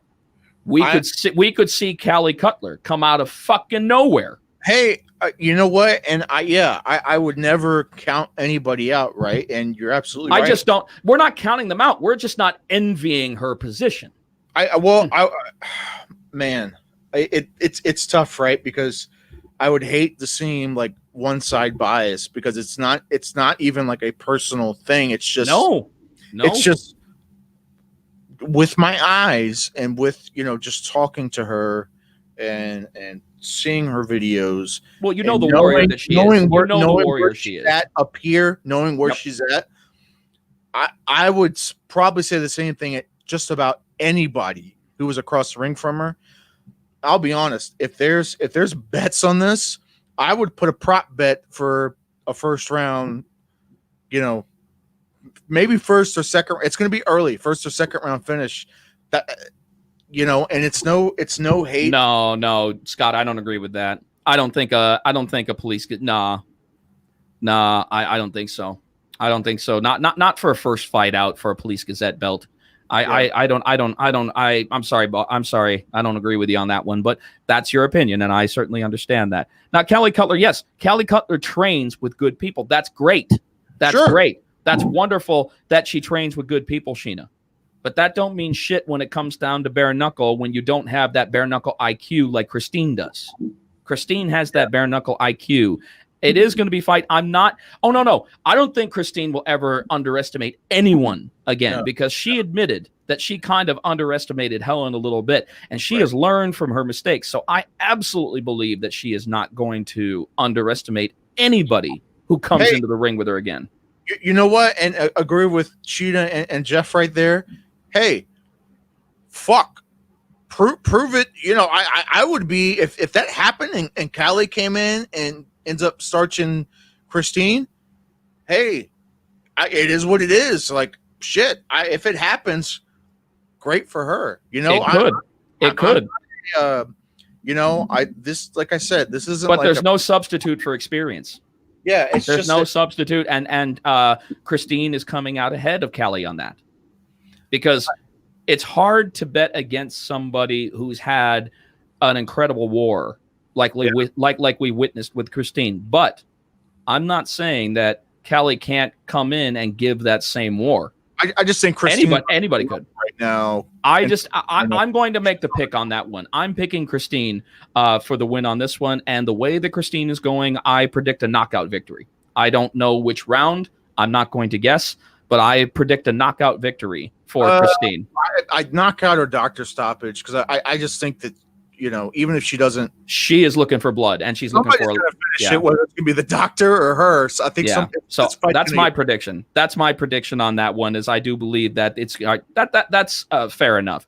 Either KO or TKO or doctor stoppage. Yes, I definitely agree with it. Now this fight, I believe, could steal the whole fucking show. Because you have got a young man who is at the beginning of his bare knuckle journey and turned some fucking heads the last show. And I'm talking about the hitman Joe Elmore, who has got an amazing fight coming up against him against a BKFC standout who has I'm sorry, I don't know too many other people that are as tough as Tom Schoaf. The modern day John L. Sullivan. Really. He really is, man. He really, really fucking is. And to see these two lock up, knowing Joe Elmore is the kind of guy who he's a freight train right now. Yeah. And the way he sees it, he is going to run through and run over anyone in his way to get to the top. That is going to be brutal. I don't think that we're going to expect anything less from Joe Elmore than total brutality. And I think that he's just that kind of fighter. He's that kind of fighter, and he gets it. And yes, you're absolutely right. There are two different styles. There are two. Tom is a little bit more scientific than Joe is. Yeah. But Joe's a freight train right now. And if he keeps that, I'm going to tell you something. If he keeps that mentality and protects himself, he could go past Tom. But Tom has also proved himself in very, very scary situations. The one that comes to mind was the barn burner between him and Julian Lane. Woo! Yeah, and what a fight that was. I said this before too. Julian eventually he won that by decision, but Tom actually started to. The longer the fight went on, the better Tom was. No, he was looking better as the rounds went on. Yep. I would even argue if there was another 1 or 2 rounds, Tom might have won that fight. And like the fight with the rematch with Diego. Tom has an ability he can absorb that damage and it not affect his game plan so much. Like he goes in there with a certain mindset and a certain game plan in mind, and he will get that game plan. He will connect those dots, and I think that Joe is going to have to really shut his lights out. The longer the fight goes on, the more it's going to go towards. Oh, he doesn't want the fight to go. That's the thing. Joe isn't the kind of guy who wants the fight to go long at all. Joe wants to get in there, knock your fucking head off, and leave. He's got kind of that Mike Tyson outlook on a fight. Tom's get in there. Tom's about those fucking dog fight wars. And if Tom's the kind of guy to where he needs to get hit and rattled and maybe knocked down for a second, and then when he gets and then he gets a little taste of that blood in his mouth that wakes him up, and he's like, okay, I gotcha. All right, let's go. And that's where the dog comes out in the dog fight. Yeah. And that's where the dog. Sometimes you got fighters like that they need to get rocked hard enough to wake them up, and they're like, okay, I see what you got now. Yeah, and you're right. We haven't seen him fight since October of last year. It's been almost a year since we have seen him fight. And we've also got 2 returning BKFC fighters that are going to be joining us. We've got Rusty Crowder coming back for another fight, and we've got Jared Warren. We got a couple of guys that are returning to the squared circle. Diego Gurriel, he is retired. I think he retired. Yes, he just recently retired. Yes. Yeah, he retired. Yes. Diego Dos Pistolas Garijo. Yeah, yes, I'm in right. Yep. That's right. I was going to try to say that, but I'm glad you stepped in and said that. Well, of course, because I say it right and you would have said it wrong. You are the ring. Wait a minute. Did you even tell everybody what magical number Loudmouth Fisticuffs is on this time? You didn't. Here we are, an hour and 27 minutes into this, and we did not have an opportunity to tell people that we are at number 27. That's right. That is 27. That is the yellow anniversary for anybody who is looking for that number 27, 27, 2 plus 7. That's not right. But we've got whatever. We've got also how many newbies do we have coming in? We have 1, 2, 3, 4, 5, 6, 7. We have about 8? Hold on. 1, 2, 3, 4, 5, 6, 7. We have 8 new fighters that will be joining us for the very first time on this. So new blood coming in. Uh-oh. Busy work for Scott's talking shit again. Scott's talking shit again. We already gave you your shout out, old man. Be happy with that. And come on, I even said that I was going to go ahead and I was going to make sure that the belt was on you. What more do you want from us, Scott? You want my fucking blood? You're not going to get it. The only way that you're going to get my blood is if you draw it yourself in the ring. That's the only way that you will get my blood. You know something? Maybe I do need to talk to Damon. Okay? Maybe I do. Maybe we finally need to do this. Maybe we need to get you into some kind of fighting shape. You can go ahead and put on all the protection that you want, but maybe we need to do this. Maybe it does need to be the battle. me it's hot off the presses. I just want to read my memo here. Just want to give a huge shout out, Scott Burt, to our sponsor, Police Cadet Boxing Corporation, and the Bare Knuckle Hall of Fame. He's the owner of that.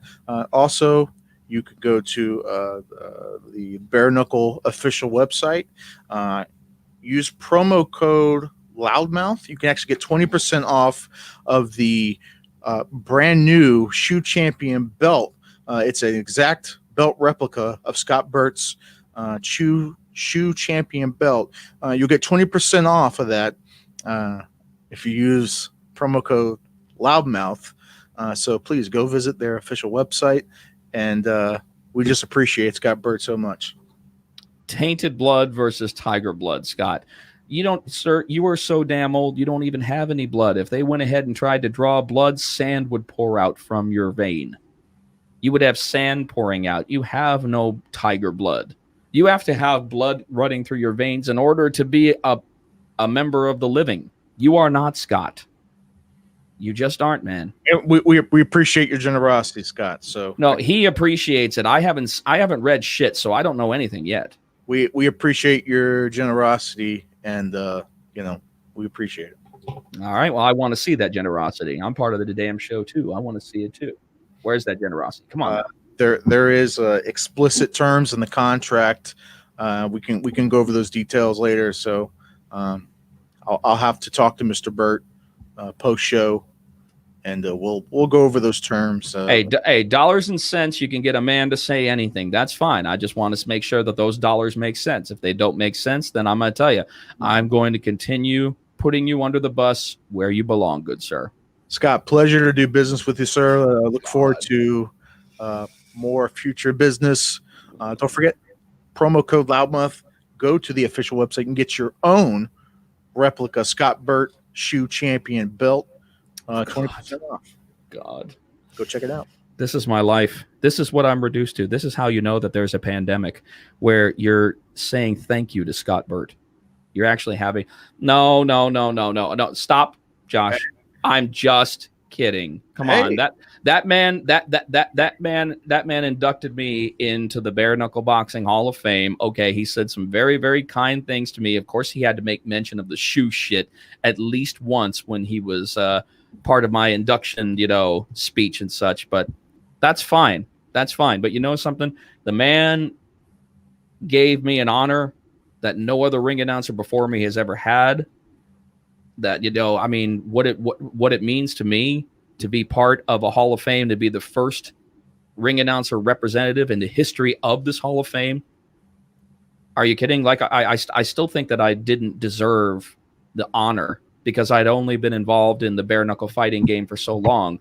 But it's still, I will be honest, still to this day, it's one of the greatest professional honors of my entire life, was accepting that bare knuckle Hall of Fame induction, and knowing that, what I've done professionally is going to be looked at as long as that bare knuckle Hall of Fame exists. And it's a hell of an honor. It's a hell of an honor. Josh, cut it out. All right. I know. That was not a sarcastic. That was. Yeah, right. I swear. Yeah, right. I swear. I swear, Jeff. You can swear until you're blue in the face. That doesn't make you a fucking blueberry. Hey, shoot. That was a shoot. I'm being for real. That wasn't sarcastic. Brandy sent me $1,000 to put you in. No. Yeah, right, Scott. Fuck you. Fuck you, man. Here I am saying some wonderful things, and then you decide to go ahead and do that. I'm giving you pearls. I am actually giving you wonderful things to say to you, and you have to pull that shit. You have to pull us right back into this toxic feud. Well, fine. I will stay in the fucking feud, and I will be at your throat. Daytona Beach, look out. We are going to tear it down. The fuck are you playing? The sad violin. Dude, you look like you're playing like a long hair, the way that you're holding it up here. What do you look like you're playing your armpit hair. I have never played a violin in my life. Hey man, I can only apparently not. It looks like that you just stretched out and probably one of your armpit hairs and you're just look at that. What? Sebaceous gland on your arm? Hey man. Okay. I'm just saying. Ugh. Hey Jeff, I appreciate that, man. Well, we thank you so much, buddy.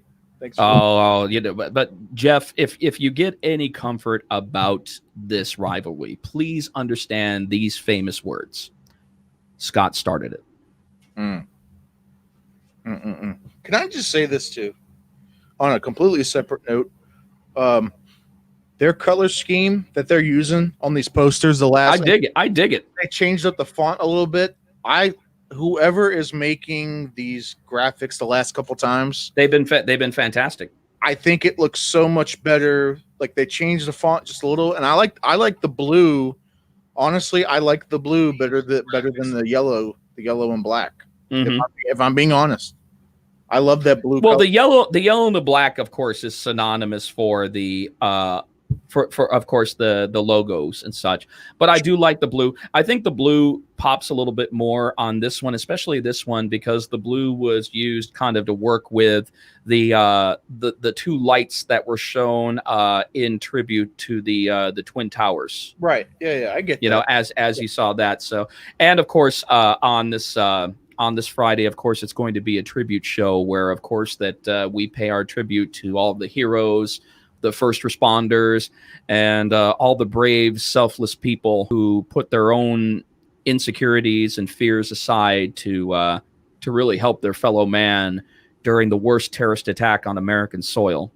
And the fact that we'll be able to say a few words, and we'll definitely probably have a 10 bell in honor of those who actually gave their lives, 19 years ago. We're approaching next year. It'll be, it's hard to believe that next year it'll be 20 years. It had been 20 years since the worst attack. Yes. And also making mention of the logo on all of the medallions, on all of the medallions provided, of course, by the Bare Knuckle Boxing Hall of Fame. And remind me again, Scott, what was the medal provider, Scott or Josh? The Purple Heart. It was the Purple Heart Veterans Society. Yeah. Forgive me, Scott. Excuse me on that. Was it where they were building houses for the veterans? Yeah.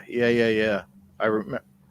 Yeah, for the veteran. Yeah. I'm trying to remember the exact name of the. Yeah. Unfortunately, I didn't have it off the top of my head, but I think that's still a fantastic cause, and the fact that they helped and stepped in and helped us with the medallions this time through. Purple Heart Homes. Thank you. Big shout out to Purple Heart Homes. I think that's wonderful that they were able to step in and help with the medals this time around. Yeah. But you know what? We're going to be recognizing so many people at this show. We're going to be recognizing the heroes in the ring. We're going to be recognizing the heroes outside of the ring. We're going to take a moment and say good things about all the people that unfortunately did lose their lives in that terrible day. But the one thing that I believe, as terrible as that day was, I believe it made us stronger.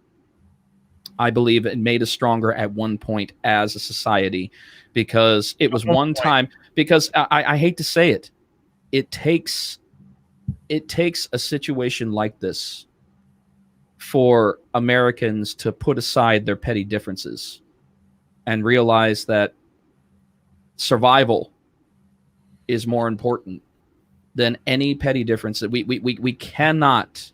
I mean, seriously, the easiest way for me to look at that. Do you remember the speech that the president gave in the movie Independence Day before they launched that aerial offensive? Yep.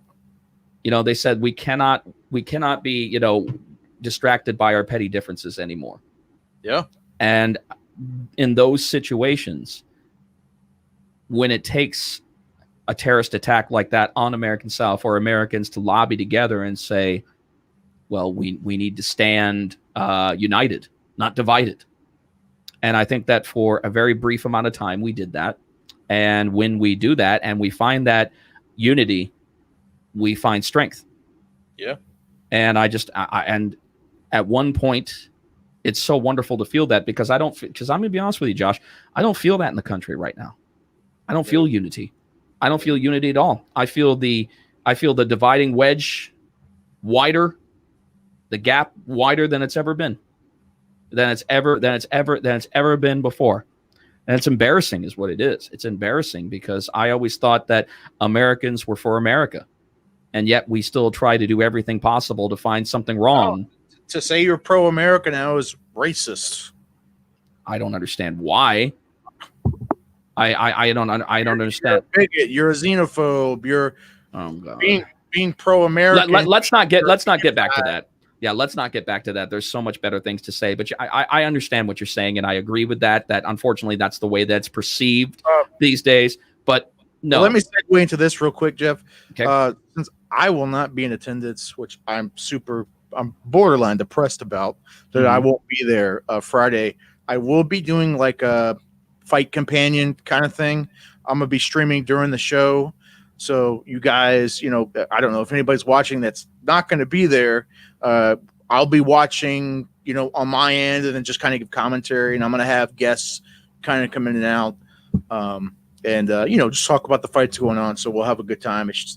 I'll probably start about 8:00. The show fights start about 9. So just want to throw that out there. Anybody who's interested, just follow the page. You'll see the information. And I'll stream right here on Facebook, probably YouTube as well. So just want to throw that out there. Anyway. No. That's fine. That's fine. But no, we've got an exciting night of fights coming up this Friday.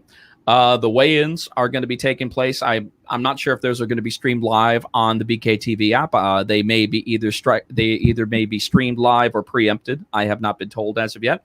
But the weigh-ins will be taking place at the Ocean Center on Thursday. And then, of course, the doors open at the Ocean Center Friday at 7:00 Eastern time. And first fight is at 8:00. So not 9. Huh? Not 9. I'm pretty sure that the doors open at 7 and first fight is at 8. But then again, we may go live on. I'm not sure.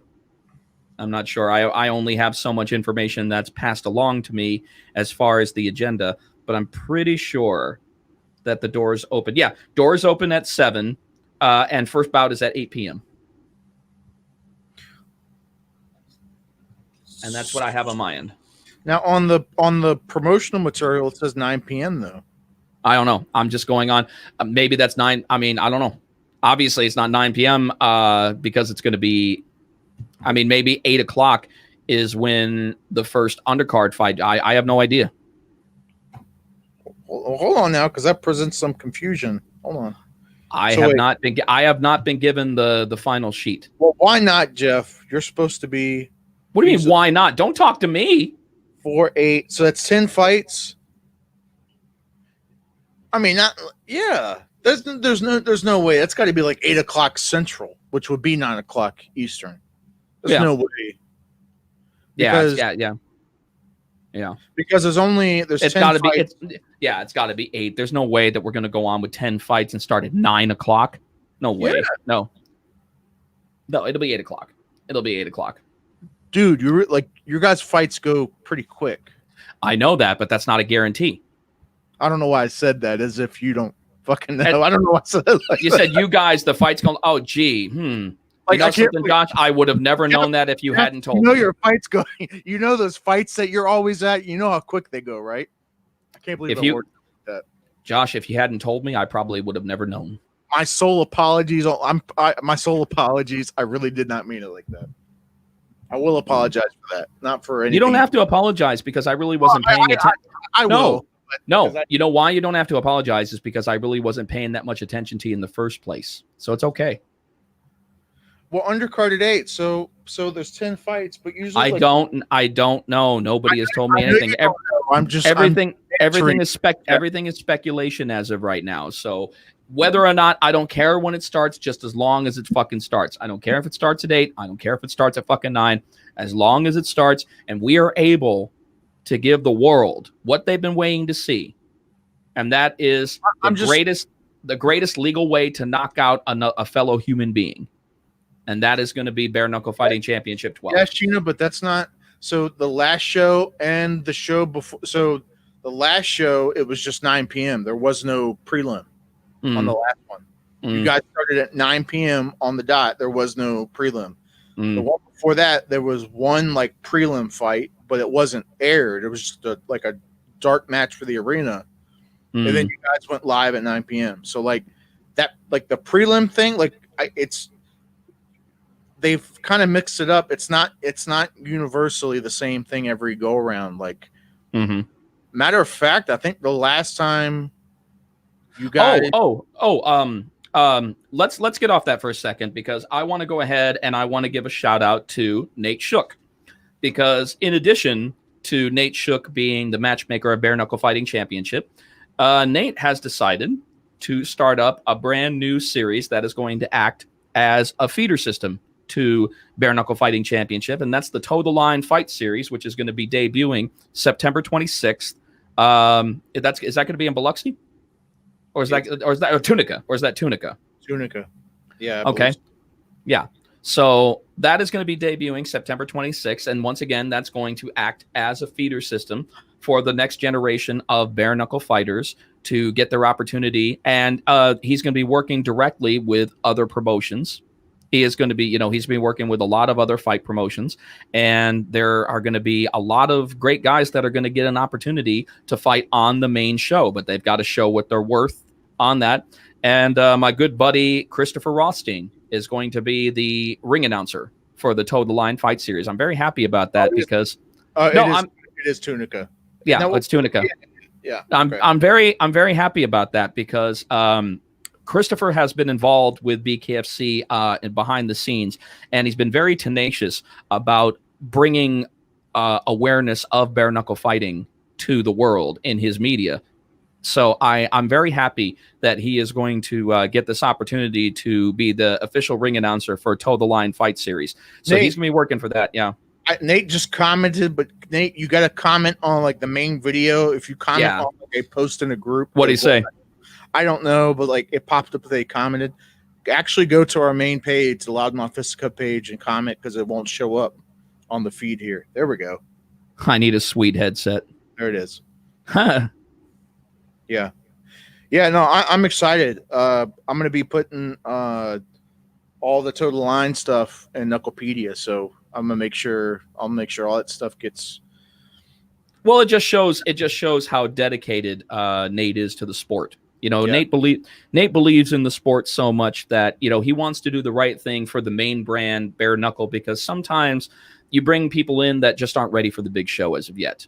And it's better to give them an opportunity to get a feel for bare knuckle fighting so that they can transition in and have so much more momentum coming into BKFC. No, I am too, because I think that there are going to be some stars born on that side. So very exciting stuff. Hey, since you're watching, because I know it's going to be like in a normal boxing ring versus, the square circle, but it's the same rule set as BKFC, no? Like with the it is. I talked to him about that. Yeah, it's still 5 2-minute rounds. It's still 5 2-minute rounds. Rules set completely the same on that. He and I talked about that.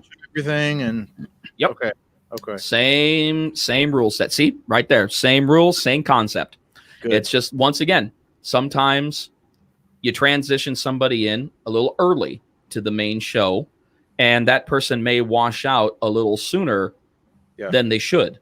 And you don't want that. You want somebody to kind of dip their toes in the water, cut their teeth, and see if this is a person who can, who's worth their medal in bare knuckle fighting. And this gives them an opportunity. Graphics, by the way, the Toe the Line, the logo. Oh yeah, it looks great. It looks pretty fucking sweet. So it does. I like it. But you know what?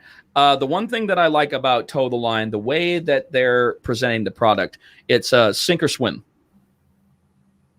And that's it. Well, in this sport, that's just the way it needs to be.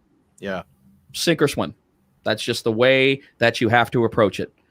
And I think that we're going to see, like I said, it's going to be a great feeder system that's going to feed into Bare Knuckle Fighting Championship and give us improve the roster that much more. In fact, it actually might be bad news for some of the bare knuckle fighters that are on the card, the established ones, because now you're going to have people coming in that aren't 100% daisy fresh. They've already cut their teeth in the bare knuckle fighting way of life. There is a lot of talent up there. Yes, that's the thing, Nate. There's so much talent out there, but because of how new we are, because of how new we are. That talent hasn't had the opportunity to cut their teeth because we can only have so many fights and we can only have so many opportunities via BKFC. So this opens the door for all of that talent to develop itself within the Toe the Line fight series. Yeah, I think it's a great idea, and I think it's going to be interesting, as it progresses and as more shows are put under the belt.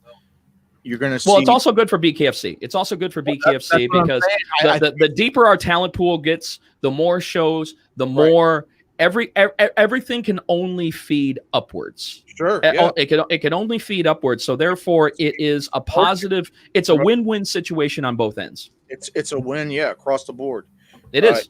It's terrific for the sport, I think, in general, just because you're excited for U.S. based bare knuckle, right? Like, it's few and far between, and I think I can't wait, man.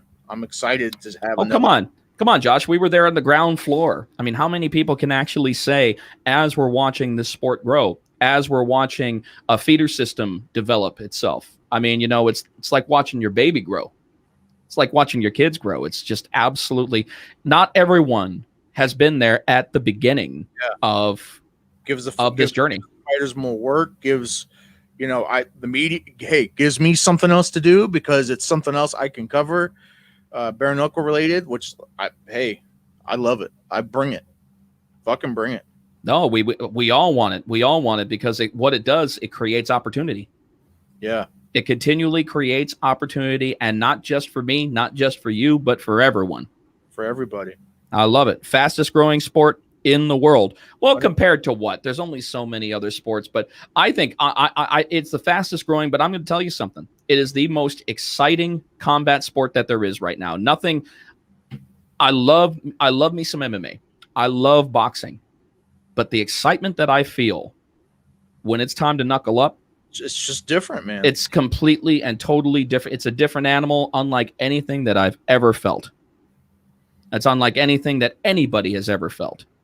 I know, Sheena, we were all there. We were a lot of us can lay claim to the fact that we were there from when the first time, and we had no idea. We had no fucking idea what to expect. That's why I love looking back onto my first experience with BKFC 1. Nobody had any idea what was going to happen. And then it was an explosion. It was like watching a rocket leave. It was like watching a rocket take off from Houston. It was incredible, man. It was just unbelievable. No pun intended. Oh, no pun intended. Oh, my God. My last name's Houston. God. You really have to quit your day job, man. I just remembered I dislike you quite a lot, Jeff. Well, the feeling is fucking mutual.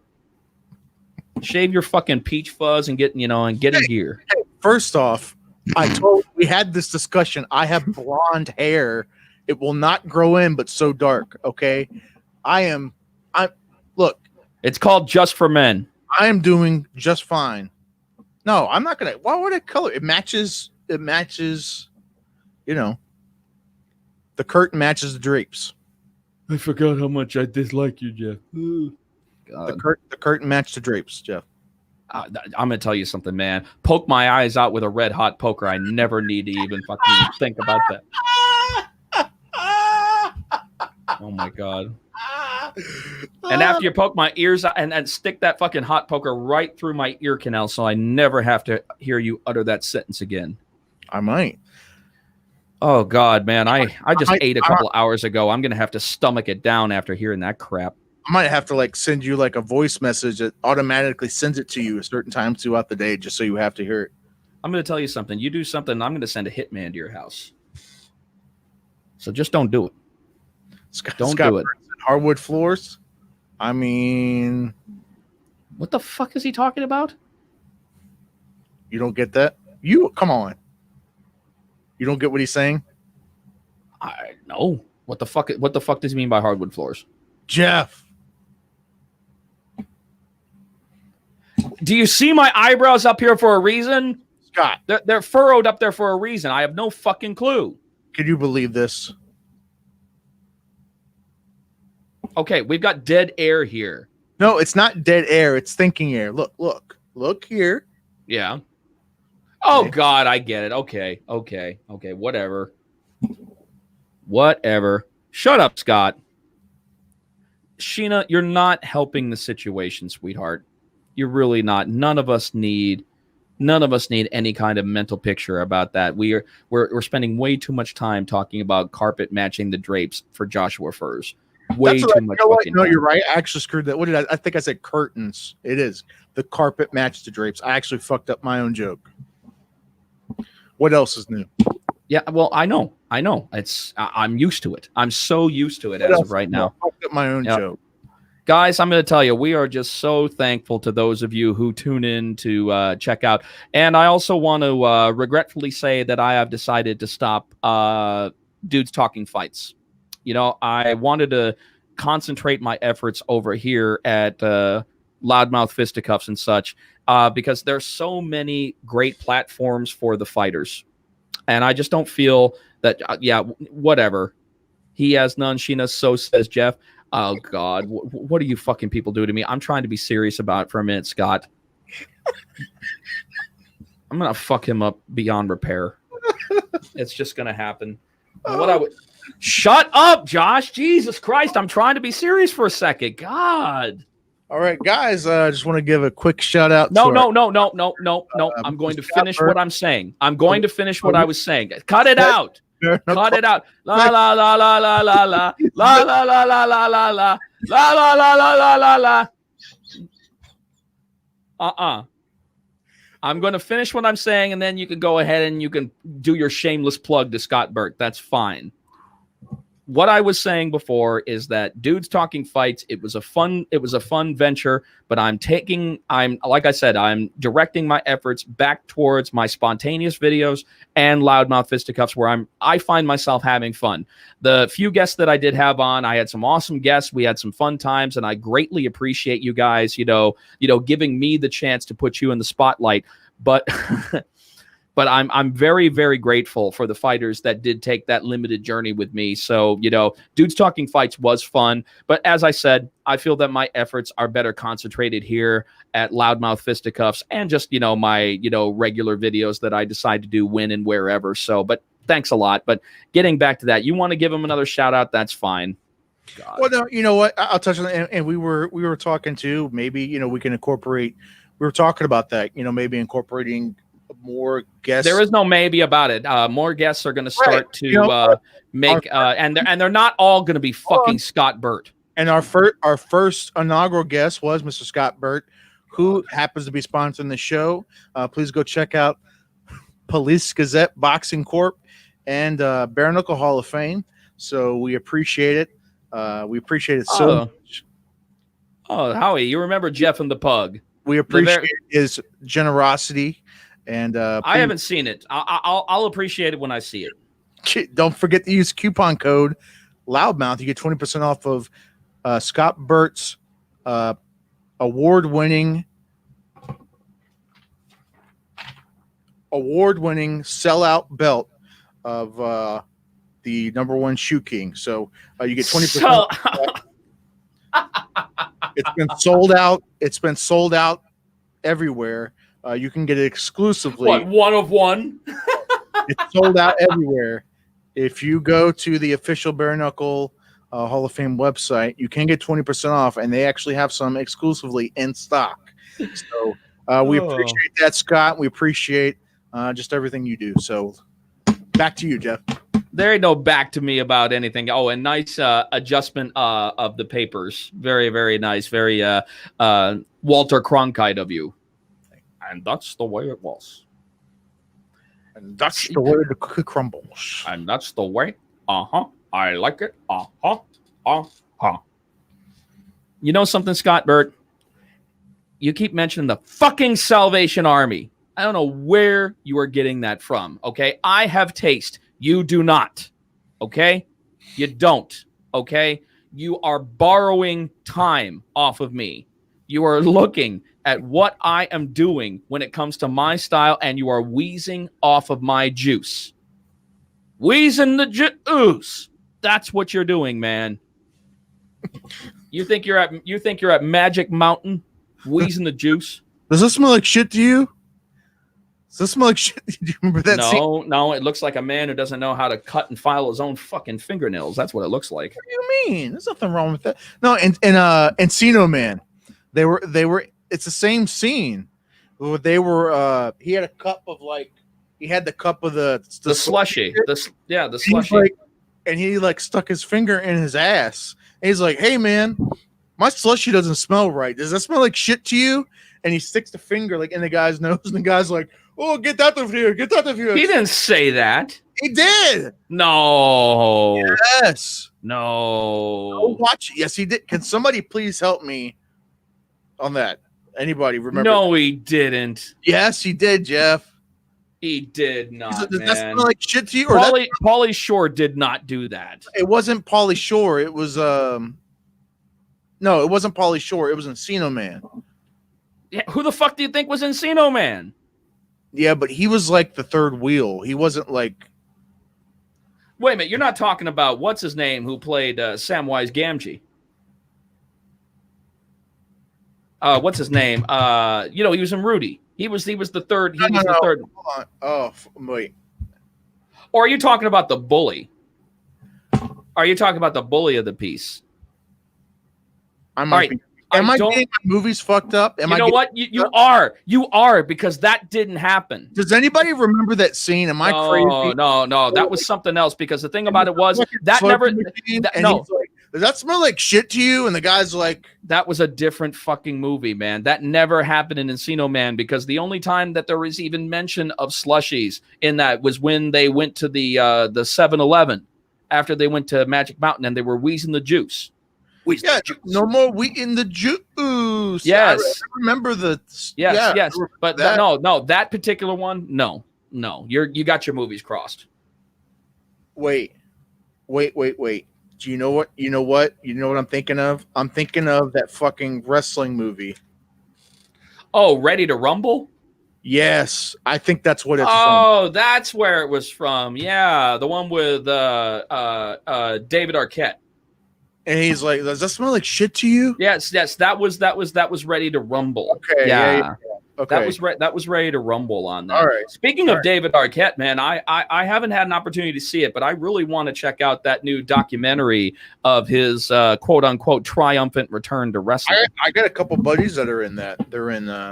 They make little cameos in that. So I haven't watched it yet either. But wait a minute. Wait a minute. I think you're right. Are you thinking of the scene in Mallrats? Where he puts his hand in his ass and then he does the pretzel thing? Mr. Svenning. It's not that. Oh, okay. No. Okay. No, you're right. No, it wasn't Clerks. It wasn't Clerks, Sheena. No, I know. Clerks was one of my favorite movies growing up, and you're talking to a certified cinephile who knows movies word for word, and that was not in Clerks. I actually thought that it would be in Mallrats, but he's saying it's something else, so that's not happening there. I'm not sure where it is, and I can hear the gears turning. Believe it or not, folks, we're actually approaching 2 hours moving forward, and a lot of that is due from the hatred that I have for Scott Burt. Any time that you need show filler, talk to Scott Burt because he will give you so much bullshit that bullshit will fill in. What movie did you say that was? Which one? The wrestling movie. Ready to Rumble. Ready to Rumble. Who gets a cameo in the movie about David? Oh, that's your comeback, Scott? That's your comeback? Oh my goodness. I would say that I would expect more, but I don't. We have all come to the conclusion that you are completely and totally average, and that when you come up against a thoroughbred like me, there's only one place that you can go, and that's down. Yeah, it's a love-hate relationship, Howie. I love to hate him. Number tripled to 18 when I was on. Of course, because you're a fucking enabler. Fucking enablers always have an audience. So of course the numbers are gonna jump because you are an enabler, and they know that fireworks happen, but the fireworks that are happening are the ones that I create, not you, sir. Howie, I know one of them is Timmy Danger. He's a guy I used to work with back in my wrestling days. There's a couple people though. I know that they've been talking about it. I know for sure he's in it. But the show is fucking. Oh my god, it's so exhausting. I'm so fucking tired today, man. Give Jordan back his head. Give Michael Jordan back his. I've been all telling right, you for like all 3 right, years, all right. How many times do I have to tell you, morose motherfuckers? Thank you, Scott. It's not Michael Jordan. Thank you. It's Samuel L. Jackson that wore the Kangol hats. It wasn't Jordan. Samuel L. Jackson wore the Kangol hats. Jordan did not. I'll agree to disagree. No, Jordan did not make Kangol famous. Samuel L. Jackson did. I still don't understand what this Kangol reference is, but you know. That's the name of the fucking brand of the hat that I'm wearing on my head. It's called Kangol. It's an old it's an old brand. It was bringing back golf style hats and trying to make them hip in the 90s. Is that the brand that Michael Jordan wore? Well, Michael Jordan did have a Kangol. And he did have this particular one. Yes, I will admit that. But it wasn't. What I am saying. No, right. No. What I'm saying is that Michael Jordan followed Samuel L. Jackson's lead. I don't know about that. Samuel Jackson had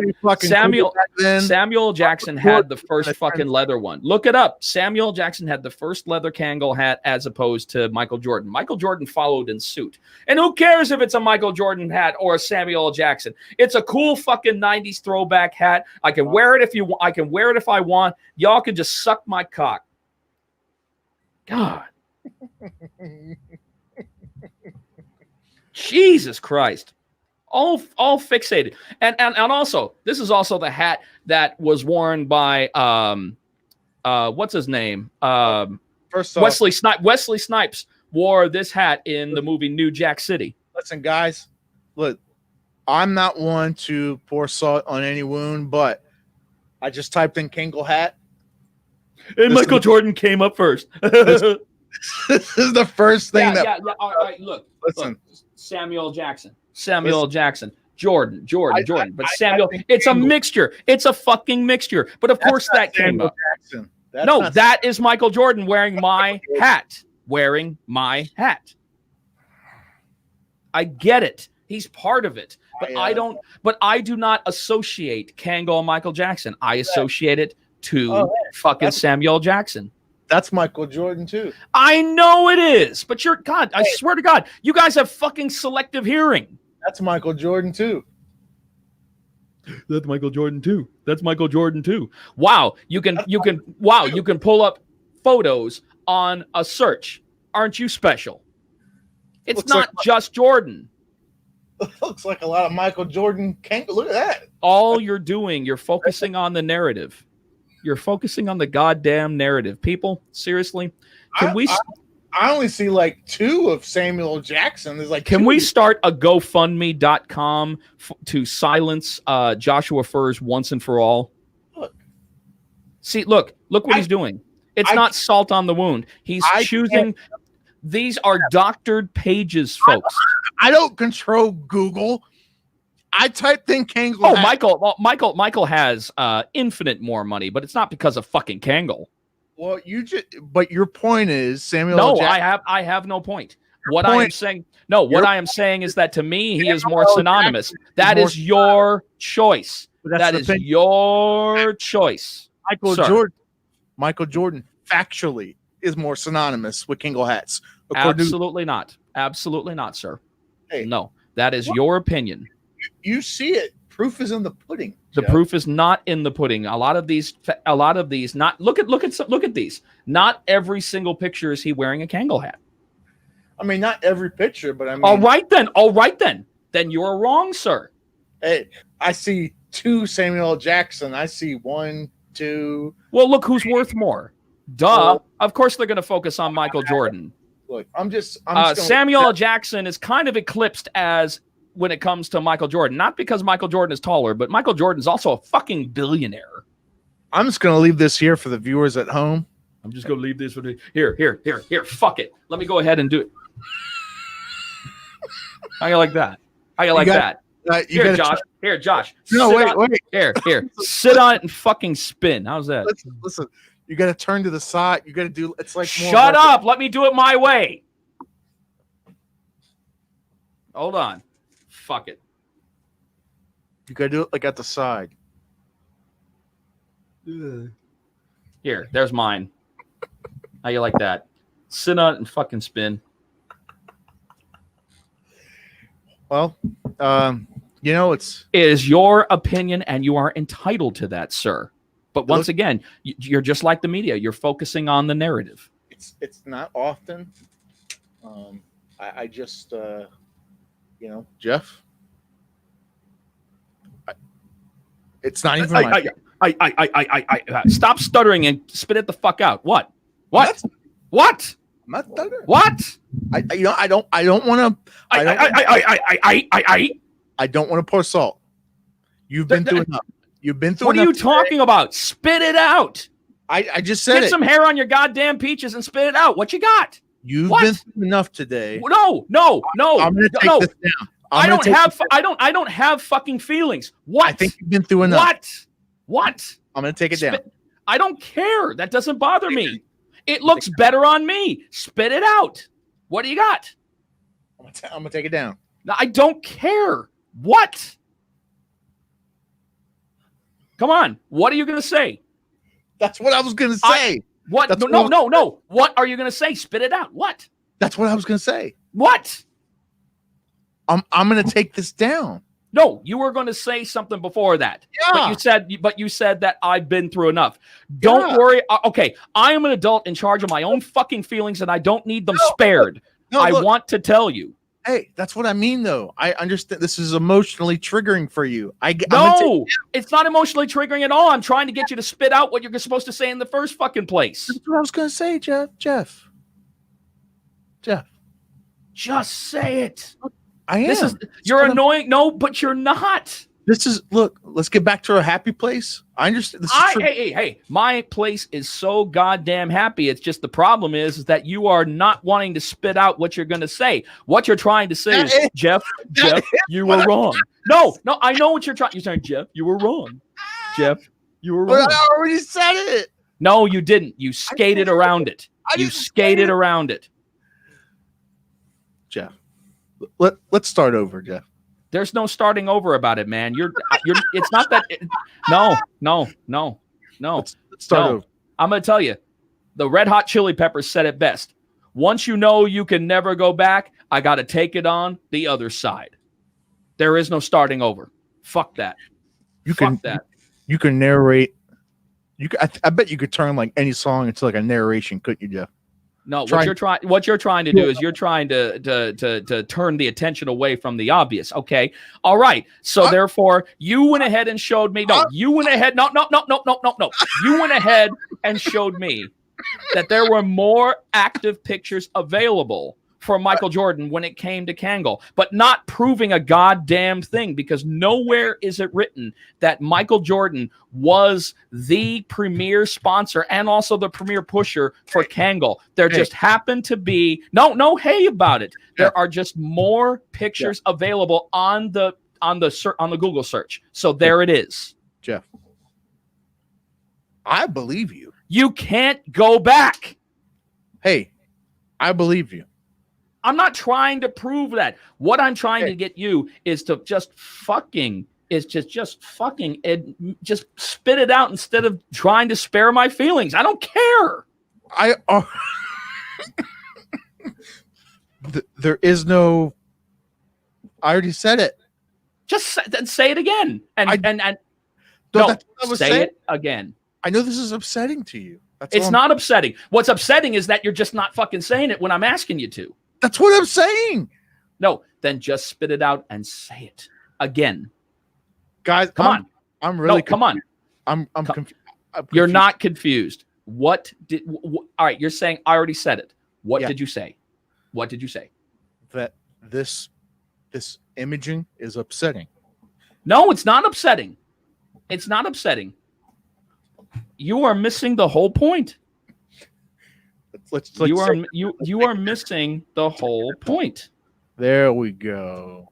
That's not upsetting me. What's upsetting me is you not spitting it out. You're once again, you are taking the PG approach. I'm trying to spare your feelings. I don't want you to get angry. I don't want you to get hurt. Jeff, they're the participation trophy for you whenever you want it. But we don't want you to be angry. Jeff. Hey, man.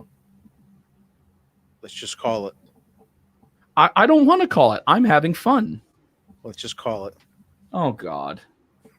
He did this once before, ladies and gentlemen. There was a show that I was completely tore up, and apparently I was having trouble, making a lot of connections when we were trying to record a certain episode of Loudmouth Fisticuffs. And apparently I was just so incredibly baked that he actually asked me to call it on several occasions. What?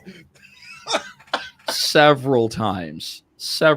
And we actually ended up doing that because apparently I was so incoherent that it wouldn't have made sense to move forward. And I say to myself, yeah, I forgot. No one, when it comes to podcasts, ever gets high on a podcast, right? Like no one ever does, right? Please. Oh my God. You don't know what I have to put up with on over here.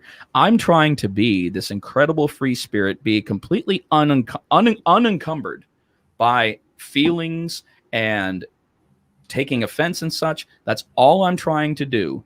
And he is not. He won't move over to the dark side, folks. I've tried. I heart you, Jeff. I've tried, folks. I have tried. Your hate has made you powerful. Now, fulfill your destiny and take your father's place at my side. I've tried, folks, because the dark side is always much more fun. Why do people yawn at creation and applaud destruction? Because destruction is so much more fun. Perfect example. I was talking about this the other day, Josh. Yes. You remember how the Strip became the Strip in Las Vegas. And you know how as the time progressed and as the technology progressed, that you would see the demolition of an old school casino. And they did it the old school way, which was absolutely wonderful. They had the detonation box with the plunger. Yeah. They plunge it down, and you'd see those light rings, the explosion rings, circle the entire tower, and then watch it crumble and fall and such. How many people turned up to those demolitions as opposed to when the ribbon was cut to open it up? People yawn at that as opposed to watching it fall down. Yeah, way more spectacular. Yeah, it's always more, which is why the dark side is so much more fun. You know why? Because the dark side only has to work so hard.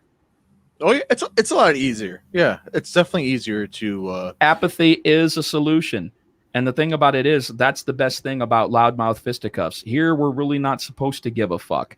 This is the one place where no drugs needed. Of course not. You two are. Oh God. You couldn't take me over, Scott, on your best fucking day. You know what I'm going to call you, Scott? I'm going to call you Gray Bush. Come on, Gray Bush. Bring it on like Donkey Kong.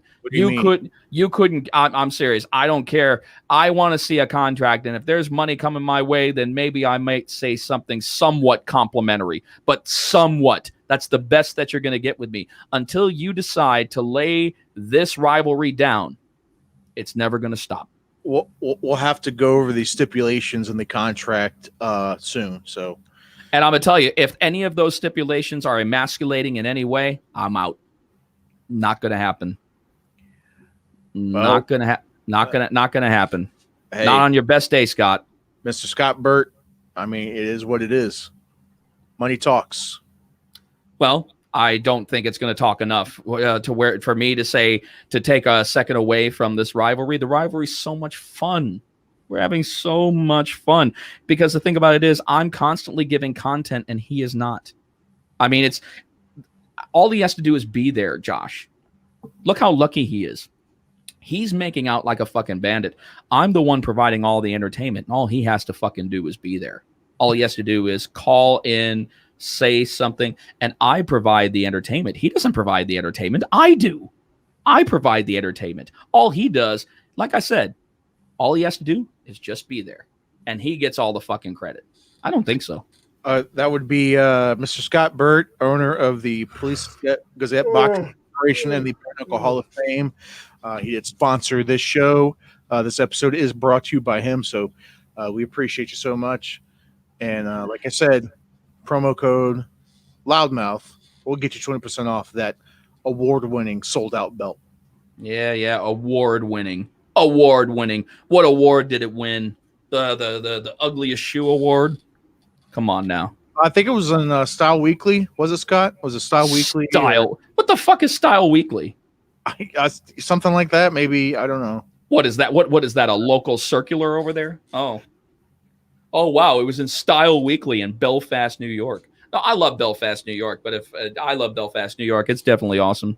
Scott, we can do that. What we're going to do, we'll get Jeff to put your logo on that hat for $20 extra. Absolutely not. No fucking way. No. We'll talk about it. We'll make that deal, Scott. You will not. I said no. I'm all about bringing in, an extra few bucks. You don't have enough money to put that on there. It's a business, not personal. So that's great. It's not going to happen.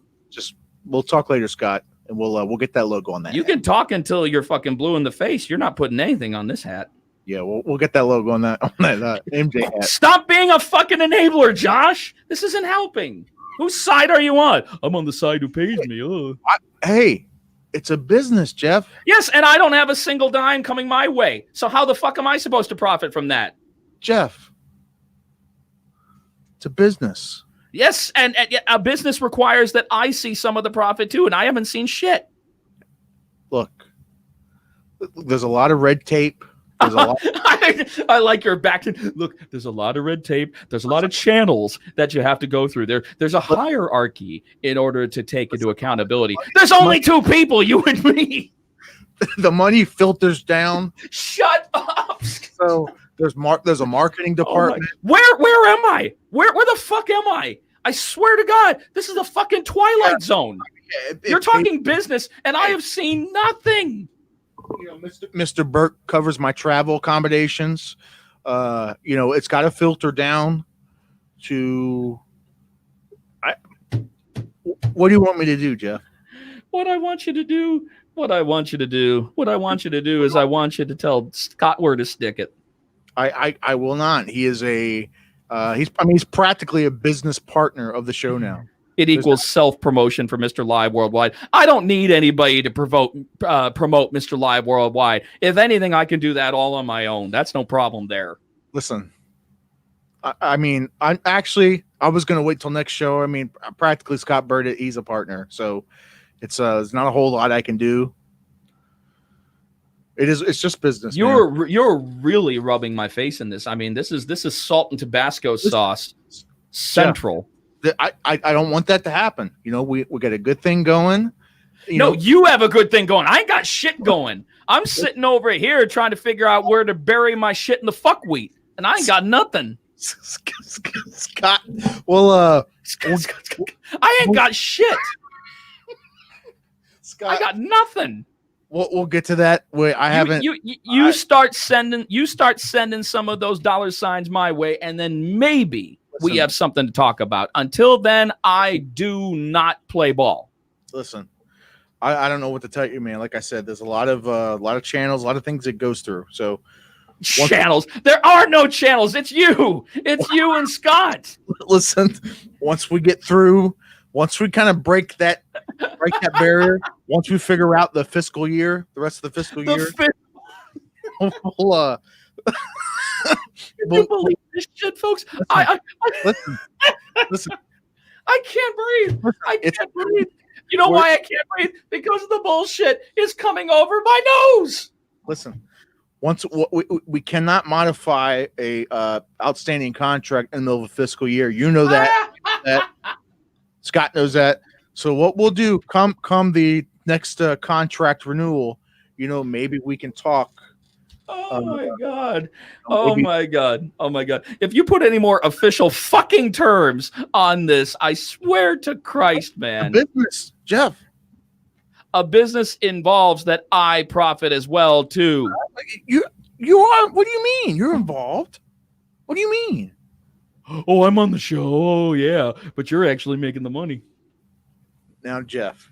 No, don't you dare start don't after I say something like that. Don't you dare start a sentence like that. Now, Jeff, the channels that this runs through, you have to understand that this is it's very scientific, and there's operation. Jeff. Okay. All right. Take your shovel, throw it outside, take a break from shoveling all this shit that's happening as of right now, and let's get back to what we do best. Yeah, I know, but it's all on that side. It's all on that side. You fucking Philistine. Look, the quicker we can just move forward, move past this, the easier I think it's going to be for the whole team. I'm not a team if I'm not making money. Listen, I signed a non-disclosure agreement not to let Jeff know how it works. That's how something. I got a little stuttering here. Bullshit. Yeah. Howie. Okay. I'm done. Okay, guys, I think that's about it. I think that's a good place to wrap it up, because I can't take this anymore, because Josh is stringing me along. Josh understands that he has me on the end of his hook, and I am not going to justify it to him or Scott anymore. So the easiest way to do that is to straighten the hook out, pull it the fuck out, throw it back for somebody else who cares to take a bite at the hook. It's not going to happen. Nope.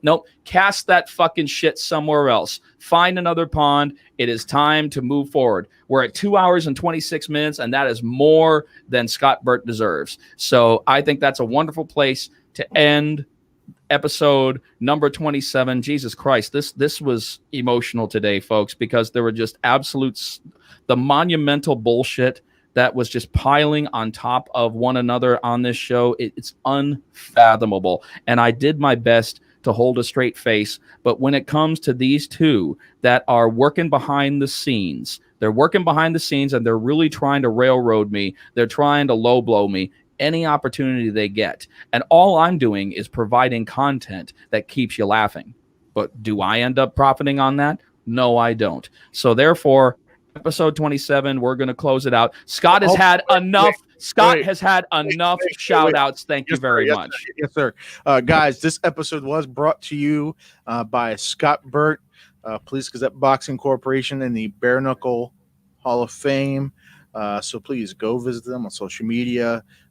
Just give Scott Burt a shout out. So we thank you so much. Guys, that's it. That's Mr. Live Worldwide, Jeff Houston over there. I am Joshua Furs. We appreciate you for tuning in. Please make sure, like the show if you liked it. Dislike it if you dislike it. I don't care. Give a share. Give a thumbs up. Wherever the hell you're watching at. We appreciate it so much. And that's all we got. Peace. Damn straight. Done.